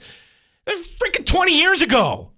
So I would just challenge anybody that says, I loved Lindy Ruff, okay? And you would be excited as a Sabre fan to have Lindy Ruff back. But here's why it wouldn't work. Point to me other times in history where the 2.0 coach, meaning, hey, this is Lindy Ruff 2.0, second version, it doesn't work. Yes, you had Billy Martin way back in the day with the Yankees. Yes, you had Phil freaking Jackson with the LA Lakers who were loaded, and he's Phil Jackson, by the way. Name me one other guy. Joe Gibbs, Hall of Fame, didn't work. Art Sheldrake didn't work. They don't work. Is there something to this that you bring back Lindy Ruff and the chances improve dramatically that you can get this team to the postseason? Because Lindy Ruff has shown time and time again, no matter where you put him, he can get a program to the postseason. He got the Devils to the postseason. Yeah, and the Stars before that. Yeah, when the Devils fired him.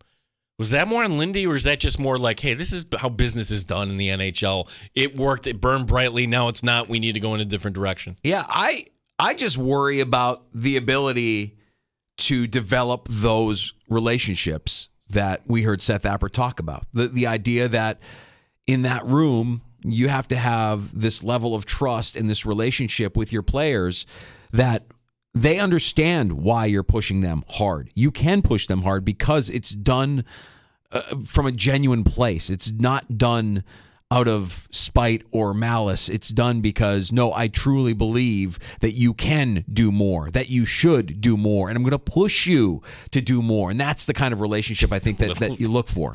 We're not talking Herb Brooks there, right? Like, I'm going to, again.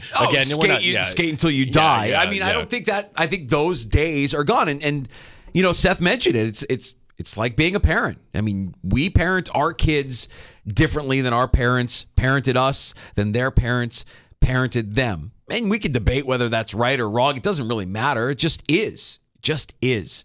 And so with that, you have a generation now of players who've grown up parented differently than you or I were parented, Gino. So you have to treat them differently. I'm learning this as a parent. I'm sure you're learning it as a parent as well, that, you know, when I try to apply the same tactics that were applied to me by my parents, it fails. It fails miserably with my kids. And I think the same can be said for how a coach works with his players. And I love the analogy that Seth Appert gave us last hour. So that's the challenge for Kevin Adams, finding a guy who can develop those relationships with the players to the point where you can push them to play at a more consistent level for a longer period of time. Just this team was so up and down all season. And I think that's what made it such a maddening season, aside from the playoff drought extending. It was just, you see greatness one game and they fall asleep the next. They can't get out of the dressing room in period one the next game. Just a lot of little issues throughout the course of the season. They just made it a hard watch. Yeah, and just starting slowly. The fact that they gave up the most first period goals in the NHL for a team, think about that ended up with a positive goal differential. How do you make so they made up that over the course, but it's not good enough to get into the postseason. Yeah. It's so many times. So if you're wondering, all right, hey, Gene, Danger, give me the Bills news. And we'll get to the Bills news in a second, but we also pay attention to the Sabres because they share the same owner as the Buffalo Bills, and that was another pushback today, like Terry Pegula, like, oh, he hasn't spoken since 2019. I think it was Harrington of the Buffalo News that asked the question. And the way it was asked, too, is just very, very... Harrington. Yes, just very passive-aggressive. Like, oh, we haven't heard from the owner in 4 years. Look, Terry Pegula doesn't know the media anything. He doesn't have to go out and speak. He's hired Kevin Adams and Brandon Beane and Sean McDermott to speak for him. Now, do I think he's involved? Yeah, I do think he's involved. I'd see him involved. I mean, he wouldn't be. He's on the sideline of camp. He's in the tunnel. Just the idea that we're having a conversation about Lindy Ruff lets me know that Terry Pegula is involved, right? Like, I think Lindy Ruff would be probably Terry Pegula's first choice to bring back, knowing how nostalgic he is and how he longs for an era of Sabres hockey. Pegula fired Lindy Ruff. And would now bring him back. Sure. Like, okay, this wasn't good enough. It was a playoff team. And you fired him in January after the loss to Winnipeg. Like, Terry Pegula thought, all right, well, I'm going to do another. You haven't come anywhere close since that point. Hey, yeah, it's almost like a reverse karma by the Lindy Ruff karma. But I do think that when we're judging Terry Pegula's lack of media availability, I'm going to make a little bit of an excuse for Terry Pegula here. He's going through something that not a lot of us have to go through in our lives because we're fortunate not to have a sick family member, or a family member that you have to care for because they can't care for themselves. And we don't know how severe that situation is with Kim Pegula. We know what she went through, we know what she's going through, but we don't know what level of care that is required and how much he needs to be there for her, which is probably one of his top priorities in any given day, I would imagine, not satiating Mike Harrington. If they bring back Lindy Ruff, I'm going to tell you what's going to happen. It's going to energize the fan base. Of course. Oh, my gosh, he's going to get up there. You're going to remember some of the good times, and he'll have a plan. And you know what, Danger? They'll win games. But is it the right fit? I would just say, if you're Kevin Adams, does he have the ability to go out and talk to lots of people? Better. It was... What was interesting to me, this is what was different about it today. Hey, we're gonna take our time. You normally don't hear he has a plan, GM say not only a plan, but we want a coach with NHL experience. You normally don't hear that. And we had a caller earlier say, hey, you should talk to the Denver coach. And certainly a lot of Amherst fans saying, hey, Seth Appert, Danger, you and I are biased because we love Seth coming on every week, and Seth will be an NHL head coach at some point. But why would you rule that out at this point? Unless that's the owner saying this is what we need here. Yeah, Marty Baron, along with Brian Duff earlier on Sabres Live, on why Amherst head coach Seth Appert would not be a fit with the Buffalo Sabres. I love Seth Appert. I think he's a really, really good coach. I just don't see that the fit is here in Buffalo to say, hey, we're going to bring somebody, again, that has very little NHL experience to continue on what has been happening from Housley to Kruger to Granato, and to keep doing that over and over again. I just don't see it happening. I just don't see the pattern that has been happening in Buffalo fitting for a Seth Appert to come and be the coach. So that pattern that he's discussing and that he's talking about there, I do think that there is an opportunity now with this organization that didn't exist 4, 5, 6 years ago, and that I do think it is a more attractive destination now than it was then. Then you had a lot of question marks, a lot of unknowns. Now you actually know the talent that you're dealing with, and the prospects are developing and maturing and coming into their own. So the idea that you have a lot of big name coaches who are out there looking for work, looking for another opportunity to coach in the NHL. Before, I don't think you were getting those guys. I don't think those guys were picking up the phone. But I think Kevin Adams now has a little bit of clout and has a little bit of a roster, some questions that have been answered over the course of the last few years with Don Granato. Marty Baron continuing with 5 coaching candidates off the top of his head. I'm looking at 5 coaches in particular that I have always thought really highly of. I think would do a solid job. 4 that are easy are Craig Berube. I see Todd McClellan. He's on there. Gerard Gallant is on my list as well. I'm going to put Lindy Ruff on the list. And then there's one name that maybe is not as easy. It's Joel Quenneville. Ooh, that would be tricky. That would be tricky. Yeah, I think we canceled him, didn't we? Well, yeah. Yes, but I know he's trying to get back in. He's trying to get back in. His agent is Steve Bartlett, or his agency, at least I know at one point. So so you've got some names there, including Udo Dirkschneider. Udo Dirkschneider. Yeah. What was the Todd McClellan? Yeah, balls to the wall. Yeah. Todd McClellan looks just like the lead singer from the '80s hair metal band, except. Look, those are names, and those are guys that have lengthy resumes and guys that, have been around the league and bounced around. Another name he didn't mention, Bruce Boudreau, was out there, like another guy with a lot of experience, a lot of wins under his belt. And I think they're all guys that if you're Kevin Adams and you pick up the phone, they're probably listening. They're probably wondering what kind of offer you're making them. Yeah, the Sabres season wrapped up sooner than others. I mean, the NHL season goes until Thursday, or some teams play. So you're going to have more firings. So the Sabres are kind of the first one out of the gate here. So at least this gives them a little bit of a jump. And if you're wondering, all right, will they get Seth Appert an interview? Look, Seth didn't say he would ask for it. Kevin Adams didn't say he would give it. But think about this. Does it really line up? It doesn't line up, does it? There's a very real chance that the Sabres have their head coach hired before the season ends for the Rochester Americans. Let me just say this, too, about Seth Appert, okay? If he, through Warren at the Hammocks, or he himself just texted like, hey, you know what? Not today. I can't do this today. Tough day. Like, my friend got fired. Let's do it next week. We've been fine. And you as an Hammock fan, I think you can understand he answered all of our questions today. No, he's all class, as he is every week when he joins us here in the Sports Bar. Yeah, I think you and I are on the same page. I think it's a matter of when, not if, Seth Appert is an NHL head coach. But the timing of this may not work in his favor, and what they're looking for with the organization right now may not exactly be what Seth Appert is able to provide. On X, Elon's Twitter, at the Fan Rochester, our regulars chiming in with their thoughts and reactions to the firing of Don Granato earlier today by the Buffalo Sabres. Chris in South Central Kentucky. I love Lindy Ruff as a head coach, and I think he still has a great hockey mind. If the Sabres were to bring him back, it would be a big step backwards. Also, as much as I like the idea of Pekka as the head coach, the Sabres need someone with more experience behind the bench. I think you can rule out guys like Pekka based on the comments of Kevin Adams earlier today. Although Pekka, it's that ironic. He was running the power play for the Hammocks. Look what he's doing with the power play with the Rangers. Of course. President's Cup winning Rangers. Mm-hmm. So, yeah, Pekka will be a head coach. And look, why not interview Michael Pekka? In the course of the postseason run.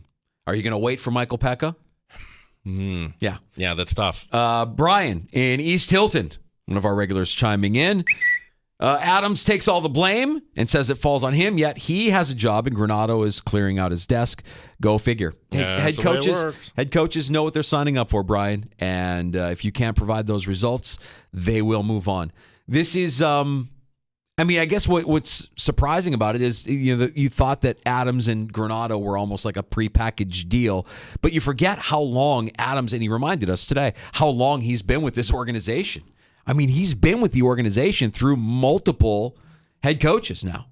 And, he's hired his own guys, and he's moved pieces around the chessboard. And I think a lot of it is at the direction of Terry Pegula. But I also think Kevin Adams is a sharp enough hockey mind to be able to straddle that line between pleasing the owner, who maybe doesn't know everything that you need to know in order to build a winning franchise, and doing what he knows and his gut and his instincts are as far as, I used to play this game. I've been managing this game. I know what we need. We're doing it the right way. Well, I believe this with any organization. If you're a GM and you make this move, you only get 2 of these. You kept Granato there, but as far as like your next head coach, he doesn't get to pick another one after this. So Kevin Adams has to get this right. If we're 2-3 years from now when the drought is still continuing, yeah, good luck. So Kevin Adams knows what's at stake here. And I wonder with some of these guys, some of these veteran guys that have been doing it a long time, where you're talking about a Berube or even a Lindy Ruff, the firings happen in the middle of the season. You're making a change. Like, how bad does it get? Like, how bad are the relationships? How bad is the friction between head coach and upper management that you just have to say, you know what, it's time. You got to get out of here. We're in the middle. It's probably not as severe as it would be. We make a big deal out of that when it happens in the NFL and the NHL. You just kind of pick it up and you roll on with your routine. But I'm always curious about what that friction is like between coaching and management when it gets to a point where it's untenable and you just have to move on. You have to go your separate ways. Where a lot of these guys have been in that situation. They're veteran guys. They're big name coaches that are available, that have success on their resume, and that would probably have an interest in coming to Buffalo to coach the Sabres next season. We do have one Bills note. So the Bills are working out, but we're not going to hear anything from the GM, the coach, or the quarterback until Thursday. But how many days away from the NFL draft? Let me count you. This is a Thursday. It's a week. 9 times. Yes. And this is almost too good, right? Because 3 months ago I said, they're going to need 2 safeties. Look at this guy from Iowa who can play corner, can play safety. He's a returner. He's versatile. He's Cooper DeJean. And he also wrestled. Cooper DeJean visiting the Buffalo Bills today.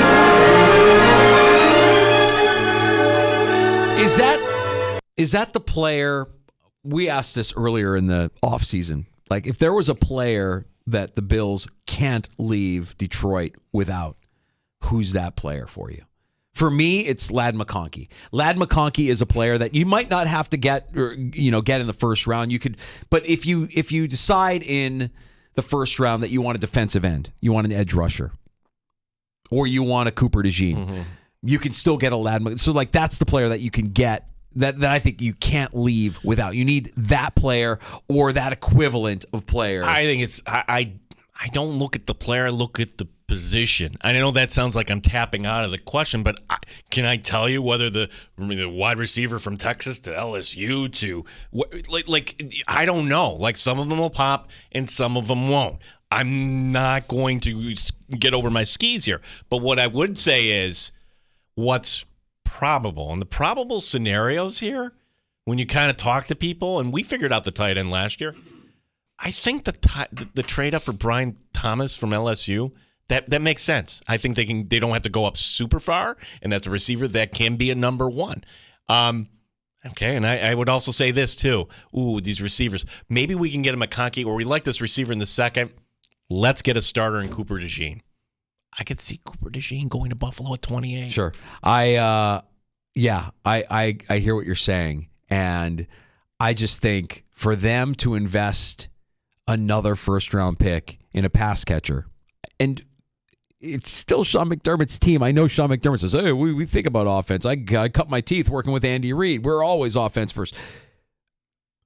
They have just as many deficiencies on the edge as they do at wide receiver. The other part where we point to defense is that there's speculation we could set a record in this draft. Perhaps as many as 19 offensive players to go in the first round. Okay, usually you get some of a balance. It might be even more than that. So the idea, Danger, that these good defensive players will be pushed down the board just because people are reaching for wide receivers and quarterbacks and whatnot. Just putting that out there, that Cooper DeJean in Buffalo. And yes, there is a trend. The top 30 visits usually correlate to whoever the Bills take in the first or second round, maybe even the third. Chances are that they made a top 30 visit. one of the top corners in this year's draft class, but also has a bit of safety in his game, and a lot of see him as being a better safety in the NFL than a corner in the NFL. Cooper DeJean visiting the Buffalo Bills today, sharing it on his social media. Shots next as we continue happy hour in the sports bar. Yeah, well, tell you how things wrapped up for the Sabres last night. Seems like long ago with all the news of today. Who's going to be the MVP of the NHL this season? Well, a couple of guys are going places few have gone to before. Hey, it was a good night for Rochester last night in the WNBA draft. Hall of Fame manager also passed today, too. Oh, and an update here on Rory. Because we brought this up at the show yesterday. I've got to follow up here on this. He really wouldn't go to live, would he? We'll get to that and more next. A round of shots coming up. Don't forget about last call before 6 o'clock. If you want to pull up a stool, the floor is yours at 585-866-4FAN, 866-4326. You're listening to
Bills fans, Odyssey is your home for football. Stay up to date on everything Bills, no matter where you are, with the Odyssey app and the sports leader, The Fan, Rochester.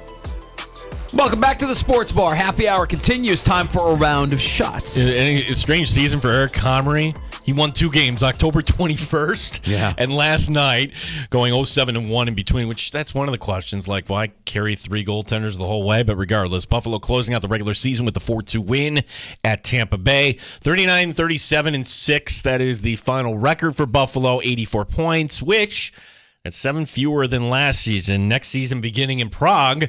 And who is the coach then? That is the top question this offseason. Mm-hmm. Who's going to be the MVP of the NHL this season? It got to be Connor McDavid. You figure he became only the 4th player ever to get to 100 assists in a season. The others, Gretzky, Lemieux, Bobby Orr. We could have a 5th actually do it this season. Nikita Kucherov. Can't overlook what he's doing. 99 assists in 80 games for the Lightning. And he's got one more game to go this season. That's tomorrow night against the Leafs. Kucherov is so good. He's been good for a long time, but the guy is just a creator. He can do it all, man. I struggle with the Sabres in that we watch this team and we know, like, good young talent on this team, but nobody like a Kucherov, nobody like a McDavid, who you did all this for in the first place, right? Like, the guy you really wanted when the pain and suffering all began was that guy, and I don't know that you have anything like that on this roster, so you have to find other ways to kind of manufacture the way a McDavid or a Kucherov have done this season. It's been remarkable. So yesterday we had the voice of the Yankees, John Sterling, step away. We have a voice in hockey stepping away after 2 decades. Jack Edwards is announcing his retirement as the voice of the Boston Bruins. On him, Verhaeghe wins the series for Florida, and this joyride ends in a Hindenburg-like ending. The Bruins are the 2nd record-setting team in a row to drop the series in the first round. So that was called last year, yeah. Stanley Cup playoffs. And I remember we were thinking, like, whoa, is Edwards all right? He sounded a little rough. Yeah, I don't know if we've ever gotten this. And truth be told, I didn't watch any Bruins hockey on this year, so couldn't tell you. How old is he? I just remember 67. I remember him from ESPN. He's still, 67 is still young to be calling games, but he's stepping away. Well, if it didn't get any better than that, yeah, it's tough. Yeah. Whatever happened there.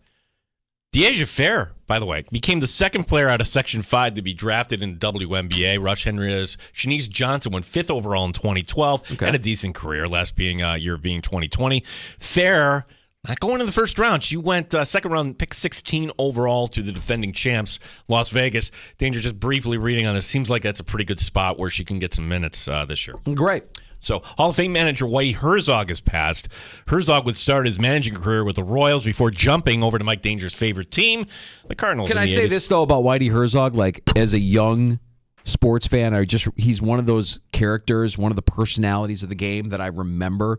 I remember those Cardinal teams of the 80s with Whitey Herzog. Always in the satin jacket there, kind of. Just like a memorable personality, a memorable game. Whitey Herzog, for as much as I dislike the Cardinals, that was a memorable stretch of teams that he managed there in the 80s. Well, in the turf they had in St. Louis, he built a team that fit the ballpark. They called it Whitey Ball. St. Louis getting the 3 World Series in that decade. He was just at the Cardinals home opener on April 4th. Herzog was 92. So I'm just thinking like the Willie McGee, Ozzie, of course. Just like some of the names you just remember from those teams in St. Louis. And that 82 World Series team was the one that I remember. Vince Coleman. Yeah. Yes. I was 7, but I remember Whitey Herzog. That's sad. 92, man. Good run. Yeah, the agent for Rory McIlroy says the report that his client was jumping to live for $850 million is, quote, fake news. McIlroy himself denying the report, speaking the Golf Channel, says no, there's absolutely no truth to it. I wonder where these rumors start and how they get reported the way that they do. And Look, if Rory, even after he said today again, like, I'm going to play for the PGA Tour forever. That's my thing. If I haven't made it clear, let me make it clear again. Basically, I'm paraphrasing what he said when he was asked about this. But what if they came to him and said, you know what? Well, everybody has a number, right? $850 million is a number. If that was true. It's like I said to Josh Allen. Remember that? Like, yeah, you don't want to do the quarterback. You have a number, right, Josh? And then everybody has a number. Yeah. Everybody has a number. And if your number happened to be $250 million more than the last guy that they paid just over $500 million to jump ship, somebody check Rory McIlroy's head. Well, that's the odd thing about this. $850 million is an odd number to kind of make up, right? If you're just going to make a lot. Look, do I think Liv made an offer to Rory? Absolutely, they did. But the weird thing that's happening here is what's going on with this merger? Is it going to just completely fall apart? Are we just going to have these two separate islands and nothing is good for the sport? Now, people are talking about the Masters TV ratings. Not good at all. Way down this year. That's what I said yesterday. Boring. Well, that it has nothing to do, I think, with Liv or PGA. It was the fact that, Scheffler won. But I'm saying, for a lot of people want to say this Scheffler is great for the game. It's great to see. Look, it's great to see him win. He's an unbelievable golfer, and he has zero star power, zero personality that would make, or swagger that would make you say, like, oh, that's the guy I've got to tune in to see on a weekend. I mean, unfortunately, a lot of those guys now reside and live, and it's the Brooks Koepkas and the John Rahms and the guys that have the bigger personality, the guys that play with a little bit more of a swagger. Even Bryson DeChambeau, who we kind of knew wasn't going to be hanging around when it was all said and done, but him showing up in the first couple of rounds made it interesting. Once he started to tail off, I'm like, well, this is kind of dull. Finally, it is the time of year where NFL players just be careful what you're putting there out in line. And take, for example, Patriot wide receiver Juju Smith-Schuster. He's still with the Patriots? I forgot. Let me just do a fact check. Was it a 1-year deal with the Patriots? Now I'm curious about the wherewithal, or the whereabouts, I should say, of Juju. Juju Smith-Schuster. Yeah, he was not a factor with them. We're going to Spot Track. And Juju is still under contract until 2025 for the Patriots. So now this, if you're a Bills fan, you can now just kind of point and laugh because Schuster felt the need to take a selfie on Snapchat, but we need to caution you, don't go look this up. For some reason, Juju felt the need to show his wee-wee. Well, that's what Snapchat is for. You didn't know? Yeah, well, the post poofed, but danger. Did you say show his wee-wee? Who calls... What kind of grown man like Juju? He took a D pic, is what you're saying. Yeah. The post. Yeah, I guess I sound a little Dr. Rick because you don't delete a Snapchat, but it's gone. But the internet, things live forever. Yeah. Juju's starting to act a little like AB, in my opinion. The guy who's acting a little like AB is actually the starting quarterback of the New York Jets. I'm worried about Aaron Rodgers. So what's this latest thing? I'm not really worried about him. HIV was put out there by the government. Government created HIV. Okay, so does he really believe the S he's putting out there, or does he just do this knowing I'm going to get a lot of attention when I say that the president really isn't the president? The answer is yes. Okay. The answer is yes to both. And that's all. We won't go any further. We won't go any deeper because then we would be doing what he wants, which is spend an entire afternoon talking about how out of his mind he appears to be. Thank God he's not our quarterback. Oh, and that act wore thin in Green Bay, and he won him a Super Bowl. Good luck this season, pal. Good luck this season. We'll take a break and come back with last call. We have time for your calls at 866-4326, 585-866-4FAN if you want to pull up a stool. Listen, it's not every day that the Sabres fire a head coach. It's close, but it's not every day that they fire a head coach. What's your reaction to the team moving on from Don Granato, and what might be next for the blue and the gold I just did it, blue and the yellow. I know. No, it's blue and gold. That's yellow. It's Dude, what are colorblind. That's what are yellow. the Steelers' colors? They're black and yellow. Oh, the song says that. They don't go black and gold. They're not black and gold. They're black and yellow. Yeah, no, that's yellow. Yeah. But regardless, what's next for the Buffalo Sabres? We'd love to hear from you at 866-4326. You're listening to the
With Danger and Battaglia on the Sports Leader, 95.7 FM and AM 950 The Fan, Rochester. As you would imagine, there's a long list of experienced in non-head coach ways, inexperienced. There will be no shortage of candidates. So feel free to indulge in the names. Brian Duff with Marty Baron earlier today on Sabres Live, discussing the potential list of coaching candidates for the Buffalo Sabres, now in need of a new head coach after moving on from Don Granato this morning. Yeah, Jack writing in on X, Jack being his real name. 13 years with no playoff appearances. The Sabres are a big Francesa. I'm sure they're going to hire a retread when their next head coach should be the guy in Rochester. Oh, who cares? I hear what Jack is saying, and I don't disagree with what Jack is saying. I think that you are going to hire a retread, and that retread will last a good 3-4 years. Well, Maybe if you're lucky. The retread will get you to the postseason, But something will go wrong. Yeah, but something where you can't afford to have Seth Apper or any other guy cut their teeth a little bit. And you know what? There is something to the timing of all of this as well. You have an opportunity here with a long list of those retreads that we're discussing available and probably interested in what you have to offer. Seth Apper does have a Calder Cup run in front of him. So let's let that play out and not let the Amerks dictate the coaching move that you need to make with the parent club. Is the timing just not really... And that might be part of why when we joke about Torts and we joke about Mike Keenan, like why the Sabres end up not giving the shot to the guy who you know is going to be just fine as an NHL head coach. Tomorrow on the show, we'll be joined by the host of BetQL's Send It In. PJ Glasser stops by with some winners in the NBA play-in tournament and more. If you missed today's show, find us in the free-to-download Odyssey app. That's AUDACY. Find our conversation with Seth Apper wherever you get your podcasts. Just search out The Sports Bar. Stand by for the JR Sport Brief. It is on the way next on The Fan Rochester. Have a great night. Stock up for spring at Market View Liquor. Order through Instacart or on